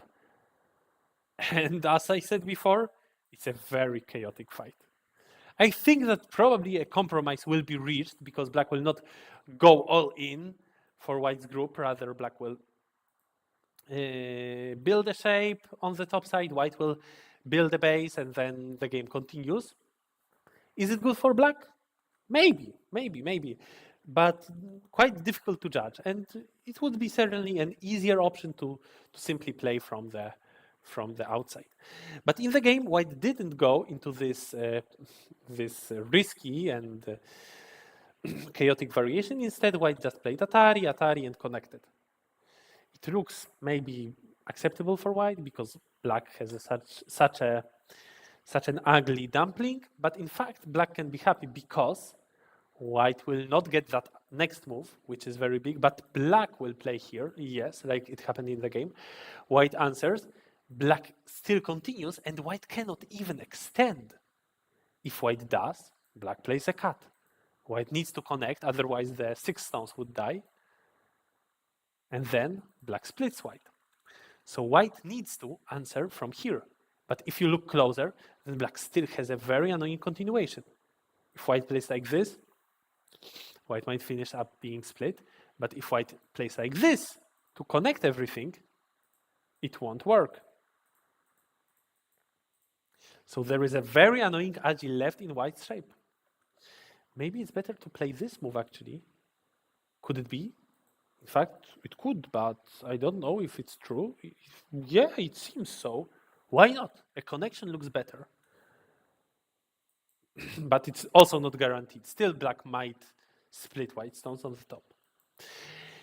So, in the game, black takes center. So you see, white didn't get that hane. Black played here in center and then continues an attack on white's 4 stones. So it must be good for black. It must be better for black than such a variation, which we discussed before. You see, white had 2 competing goals. It was impossible to, at the same time, expand the top side and save the weak group.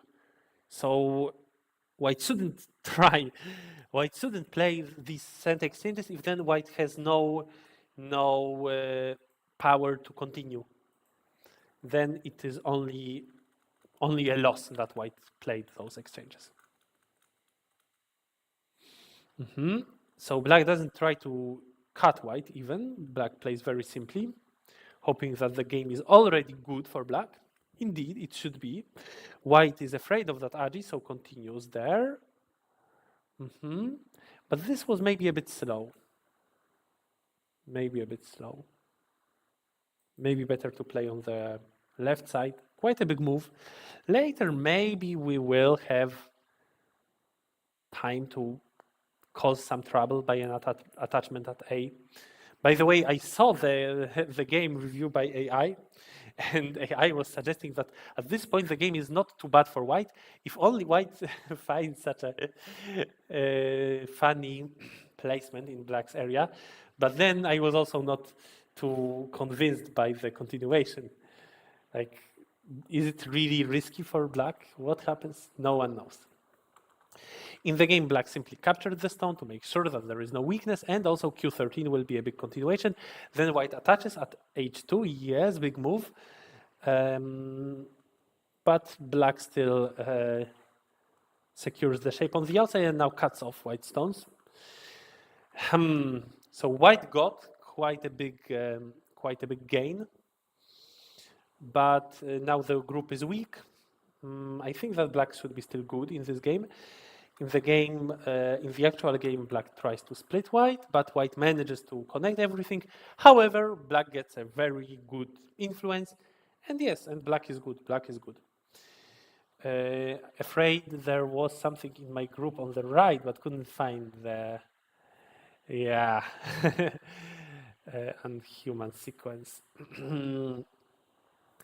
Yeah, so indeed, it was a little weak shape of black. So, but yeah, already after this Kosumi of white, it's not as scary. But black secured it, and also it's half center, right? Because the continuation is very big for black. It's 10, 15, 17 points. Well, in fact, white has the possibility to play the Satari first. That's a good question. Then the move might become even bigger. And I believe black would be scared of starting the con. So in the game, it all finished with a compromise. The group on the bottom is in a little trouble, so it is not dying yet, but white can make a seki out of it. So this was a very good exchange by black. R1, white couldn't answer with S1. Then black starts to find something in white shape here. And if I was white, I would capture this stone. That's my understanding. Give black 2 in center, because I would be afraid of agi in the corner.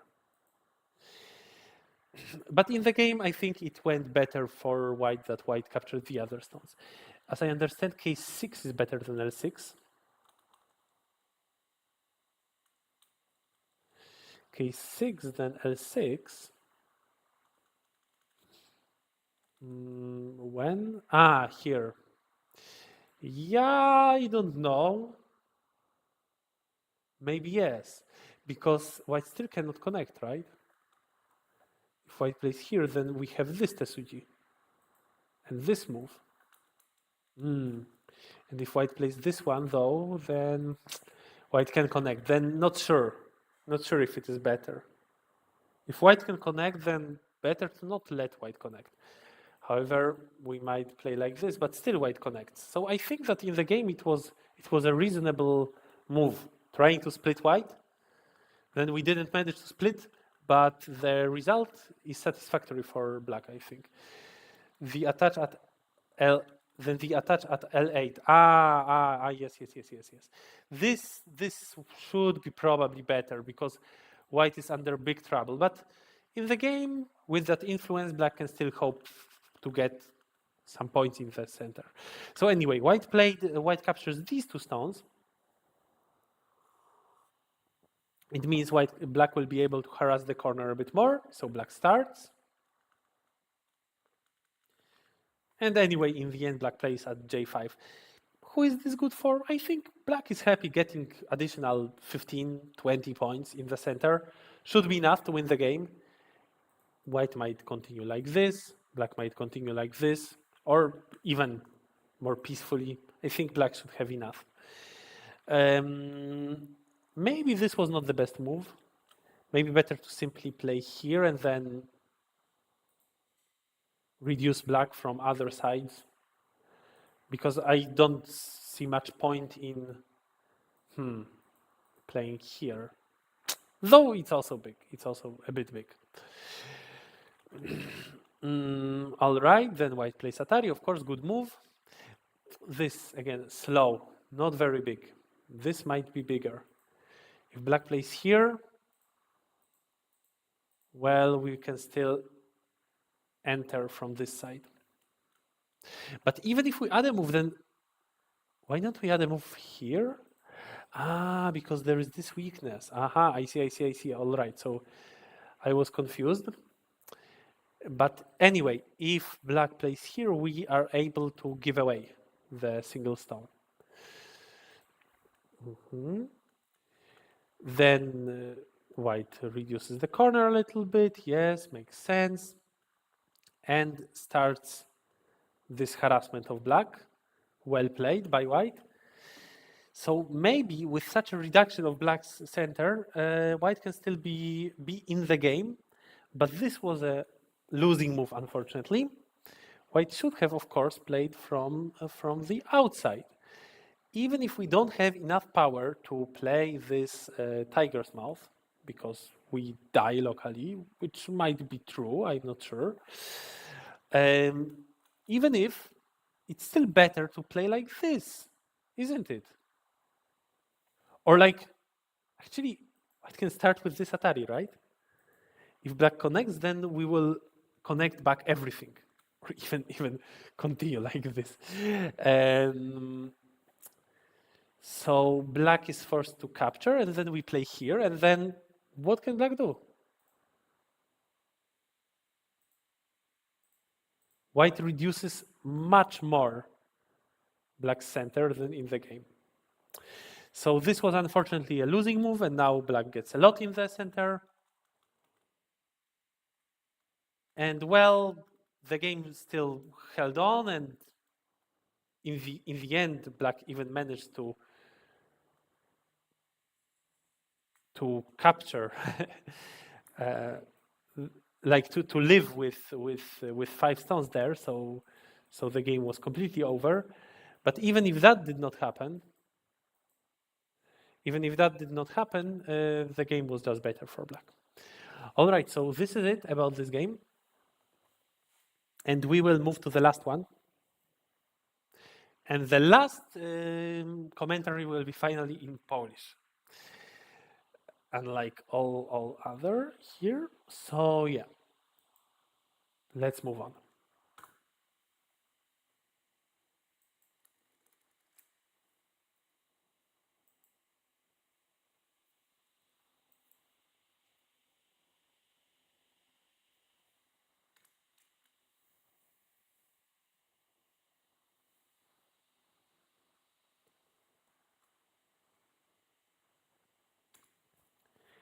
W tej grze Łukasz grał czarnymi, Sasza grał białymi. Pierwsza runda sezonu 27 zaczyna się od Simari, Simari, Simari. Podejście. Białe grają od drugiej strony. Raczej jak mamy już kamień, to warto kontynuować. Jak białe nie kontynuują, to czarne uderzają, tak, oczywiście, dobra kontynuacja. I w tej chwili ten kamień stoi trochę głupio. Także lepiej kontynuować i właśnie taką kejmą. Wprawdzie tutaj nadal jest dziura, ale czy czarne będą odważne na tyle, żeby tam zainwadować? Raczej nie prędko. Dobrze. Później białe uderzyły. No i jeśli czarne odpowiedzą, no to wiadomo co będzie. Czarne wezmą duży teren albo duży potencjał stworzą na górnej bandzie, a białe na prawej bandzie. Ale czarne odpowiedziało od drugiej strony. No i co teraz? No, spodziewamy się wszyscy tego Joseki. Ciach, ciach, ciach, ciach, ciach, ciach, ciach. No i białe się bardzo cieszą, ponieważ mają drabinkę. Zaraz pokażę, którą. Ta drabinka, oto ta działa dla białych. Nawet jeśli czarne zagrają jakiegoś łamacza, no to białe mogą to zaakceptować. Czarne wprawdzie tam zaatakują silnie ten kamień białego, ale białe też tym ponuki znakomicie zniwelują potencjał czarnego na górnej bandzie. Jakkolwiek w tym momencie, po tym jak czarne zagrały Hanę od drugiej strony, białe się trochę przestraszyły, bo przypomniały sobie, że w tym Joseki jest więcej drabinek, o których należy pamiętać. Mianowicie czarne mogą się w tej chwili wydłużyć tutaj i ważnym jest, czy ta drabinka chodzi dla białego. Bo jeśli nie, to co białe mogą zagrać? Jak kontynuować? Może mogłyby próbować kontynuować takim ruchem i coś tam dalej, ale jeśli ta drabinka chodzi dla czarnego, no to już w ogóle tragedia. Wtedy musielibyśmy uciekać od razu tymi kamieniami, ale to jest bardzo dobry rezultat dla czarnego, a zatem no bardzo źle, bardzo źle. I białe uznały, że w takim razie nie należy kontynuować. Także warto zapamiętać, w tym Joseki jest nie tylko jedna drabinka i jeżeli to przeciwnik ma kamienie z drugiej strony, to może lepiej w ogóle nie zaczynać od tego uderzenia, od tego uderzenia, bo przeciwnik zagra Hanę i wszystkie drabinki chodzą dla czarnego. Więc białe w tej chwili zignorowały ten ruch, ale czarne złapały kamień i dla kogo lepszy jest rezultat? No, można się zastanawiać, no bo czarne było, nie było, zagrały 3 ruchy więcej w prawym górnym narożniku niż białe, ale jednak takie złapanie od zewnątrz tego kamienia jest bardzo wartościowe i to, że czarne tam zagrały, powinno być warte więcej niż ruch białego tutaj i ewentualna kontynuacja, jakieś rozszerzenie na bandzie. Także tu czarne się cieszyły z rezultatu, ale myślę, że Sasza mógł podejść do tej sytuacji jeszcze od innej strony. Czarne zagrały od zewnątrz, czyli już deklarują, że może będą chciały tam oszukać białego i te drabinki wyegzekwować za pomocą tego nieoczekiwanego wydłużenia, nieoczekiwana wydłużka, ale białe mają dobrego łamacza. Ten ruch, jeśli czarne zignorują, no to przecież pozycja czarnych się robi bardzo, bardzo nieciekawa.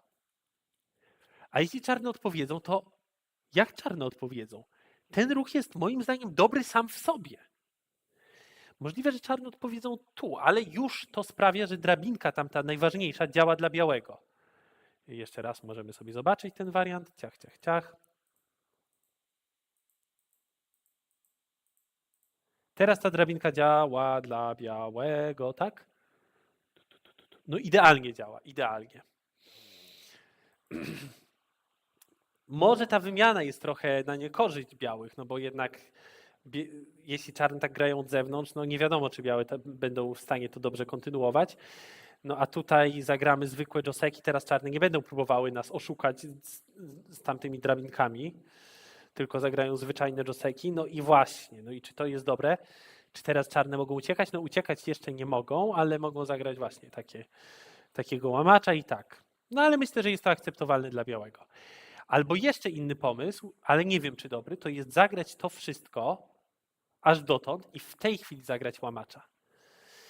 Z tym, że czy czarne mogą nas teraz złapać w drabinę? No na szczęście. A nie, mogą nas złapać w drabinę. W porządku. Oddamy. Czy to jest dobre dla białego? Nie jestem pewien. Bardzo dużo oddaliśmy, ale czarne też są w niebezpieczeństwie. Jednak chyba wolałbym czarne w tej pozycji, bo czarne już zdjęły z planszy kamienie przeciwnika, a białe zaledwie atakują grupę czarnych. Więc alternatywny pomysł, ale nie wiem czy dobry. Ale warto pomyśleć. Dobrze. W grze białe zagrały gdzie indziej, no ale to czarne się cieszą. I teraz białe uderzają tutaj. Ja na miejscu czarnych najpierw rozważyłbym taki ruch i zamknięcie białego w narożniku po prostu. Nawet białe tak nie mogą zagrać, tak? No więc jeśli białe przeżyją na tak małą skalę, no to jest oczywiście dobre dla czarnych. Białe zamiast tego zagrałyby oczywiście tutaj. No to może teraz już możemy zagrać w narożniku. Albo możemy się jeszcze raz wydłużyć, albo zagrać Hany. Jest kilka możliwości. Ciach, ciach. No może można tak zagrać.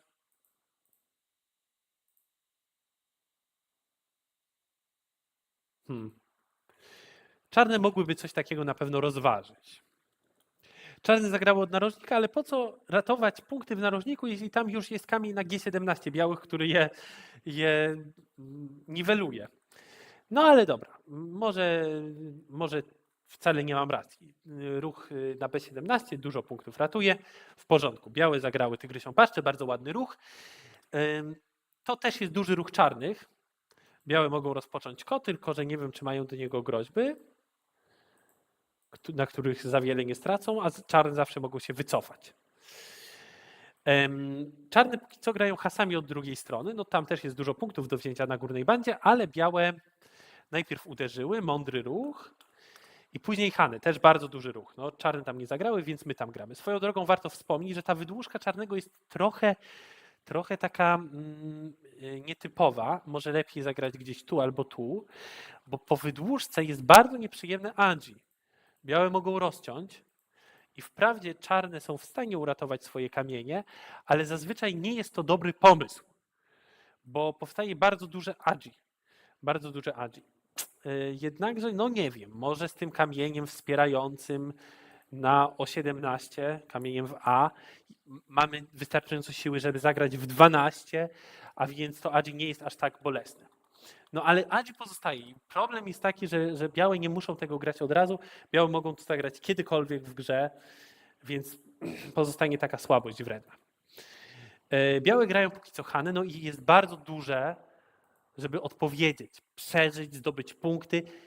Też warto pamiętać o tym, że białe nadal nie mają tak silnego kształtu. Tutaj nadal można tak zdenerwować białego kiedyś w przyszłości, jeżeli otoczymy białego i będziemy mogli go atakować, zabierać mu oczy.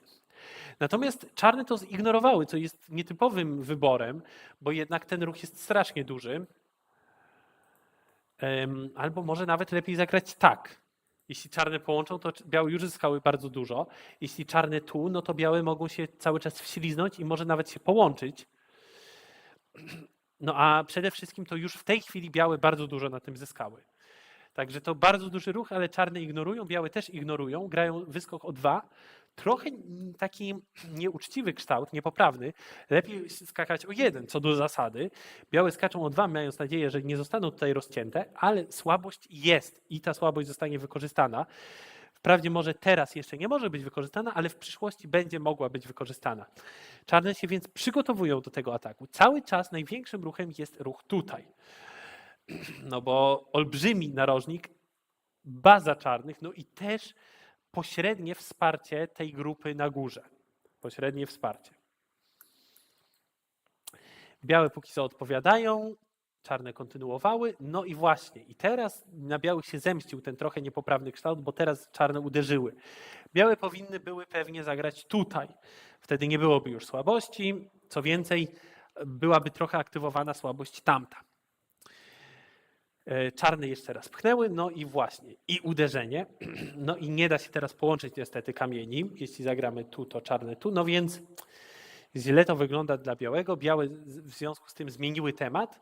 No i czarne, no ja myślałem, że odpowiedzą na ruch białego i może spróbują uzyskać coś takiego, albo jeśli białe tu, no to wtedy gdzieś na dole.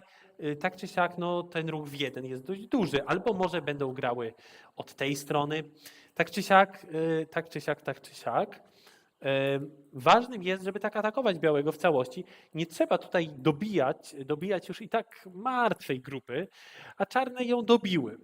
No wiadomo, że tam dużo słabości jeszcze było, dużo możliwości białe miały, ale ten ruch taki trochę powolny, no i dał białemu możliwość tutaj ataku na czarne. Białe zamiast tego zadowoliły się odcięciem 3 kamieni, co wydaje mi się trochę być powolne, no bo po co my odcinamy 3 kamienie? Przecież ta grupa i tak już żyje, ta grupa i tak już żyje, po co nam dodatkowych kilkanaście punktów? Oczywiście kilkanaście punktów to dużo, ale może możemy zdobyć więcej, jeżeli będziemy atakować całą grupę czarnego. No dobrze, czarne ignorują. Ciekawe, no tutaj jednak jest dużo, ta grupa jest dość ważna, natomiast możemy też spokojnie zagrać tam.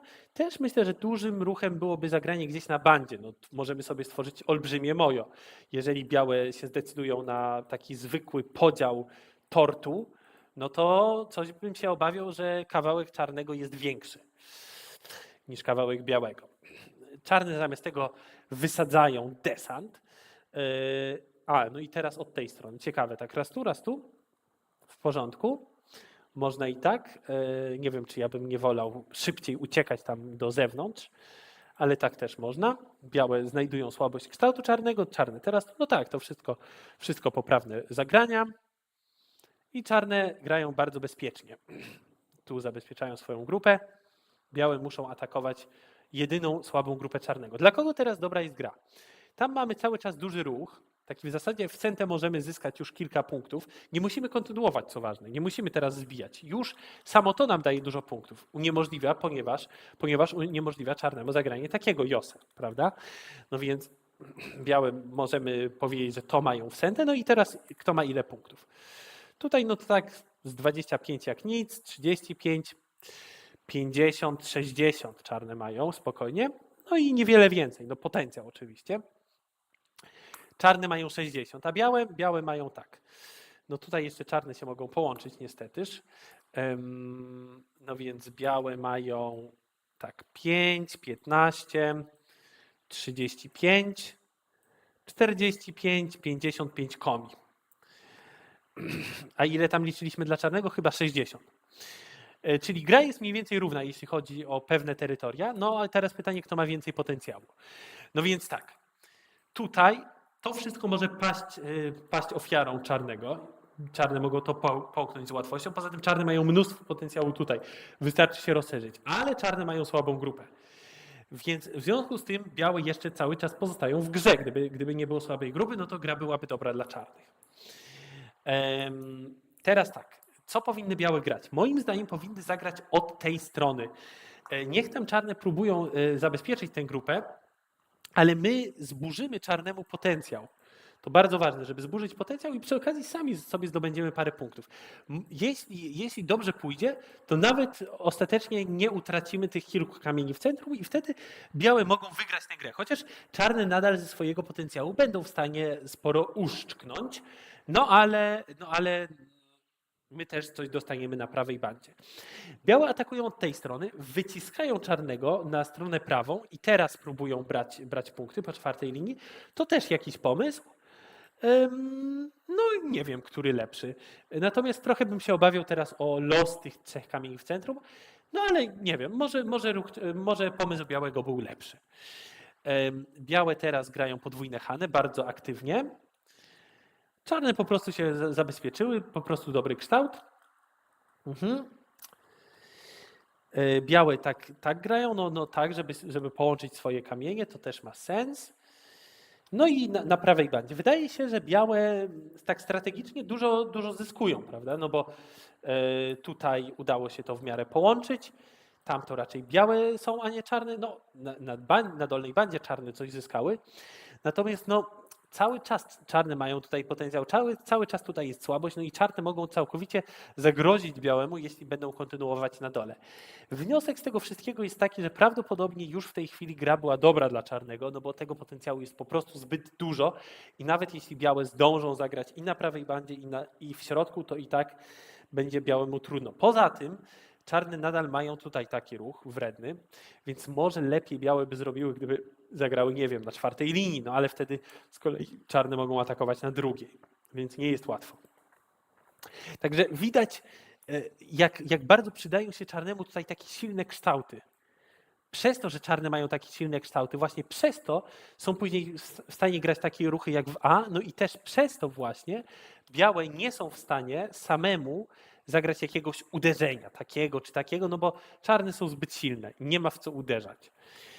Tak, czarne teraz właśnie niwelują tutaj potencjał białych. Białe w zasadzie powinny się teraz połączyć, no ale czarne mogą cały czas coś dostać w centrum, ale pewnie póki co lepiej zagrać gdzieś tu. No i powinno być dobrze dla czarnych. Białe spróbowały więcej zredukować czarnego, bardziej zredukować czarnego, ale czarne teraz nieoczekiwanie zablokowały białego, wcześniej z takim przygotowaniem. Białe próbują walczyć, no ale okazuje się, że walka jest dość trudna dla białych. Tutaj mądry ruch, który zabezpieczył tę słabość powstałą po cięciu czarnego w C, no ale cała grupa białego jest odcięta. Co więcej, białe nie zdołały zdobyć punktów na dolnej bandzie, no i czarne mają sętę, więc czarne mogą nadal kontynuować atak na grupę białego. Nawet jeżeli ten atak nie miałby przynieść jakiegoś wielkiego zysku, to już samo to, że zdobędziemy tutaj takie 2 kamienie, już powinno wystarczać czarnemu do wygrania partii. Natomiast czarne idą na całość, atakują grupę białego w całości. No i jak się okazuje, no właśnie, no bo też białe miały problem na dolnej bandzie, no tak, po tym jak czarne to rozcięły. No więc białe próbowały przeżyć na dolnej bandzie, to się udało, ale później grupa w centrum zginęła. No i zakończyło się wszystko poddaną białych. Także bardzo ciekawa, ekscytująca gra, bardzo dużo się działo. No i tak naprawdę czarne uzyskały przewagę na początku. Możliwe, że gdyby białe tak też to oceniły, że czarne powinny mieć przewagę po tym jak po pierwsze zdobyły duży narożnik w prawym górnym rogu, a po drugie odcięły tutaj tak dużo kamieni, to wtedy białe może zdecydowałyby się na bardziej ambitną grę, na atak taki całościowy na grupę czarnych i wtedy mogłoby być wszystko mniej wyjaśnione. No a tak jak w partii, to trochę za łatwo tutaj czarne miały, żeby zabezpieczyć grupę najpierw na lewej bandzie, później na prawej bandzie i jak się okazało, potencjał czarnego był już wystarczający do wygrania partii. Także to tyle, jeśli chodzi o tę grę. No i tutaj Robin się pożegnał. Tak, zobaczymy się w Barcelonie. Oj, cześć Goszpurze. Widzę, że łącznie wyświetleń 40 na dzisiejszym streamie. Do końca dotrwały 4 osoby. No ale właśnie, już kończymy. Do zobaczenia za 2 tygodnie. Będziemy omawiali rundę 3. Dobrego wieczoru. Cześć, cześć.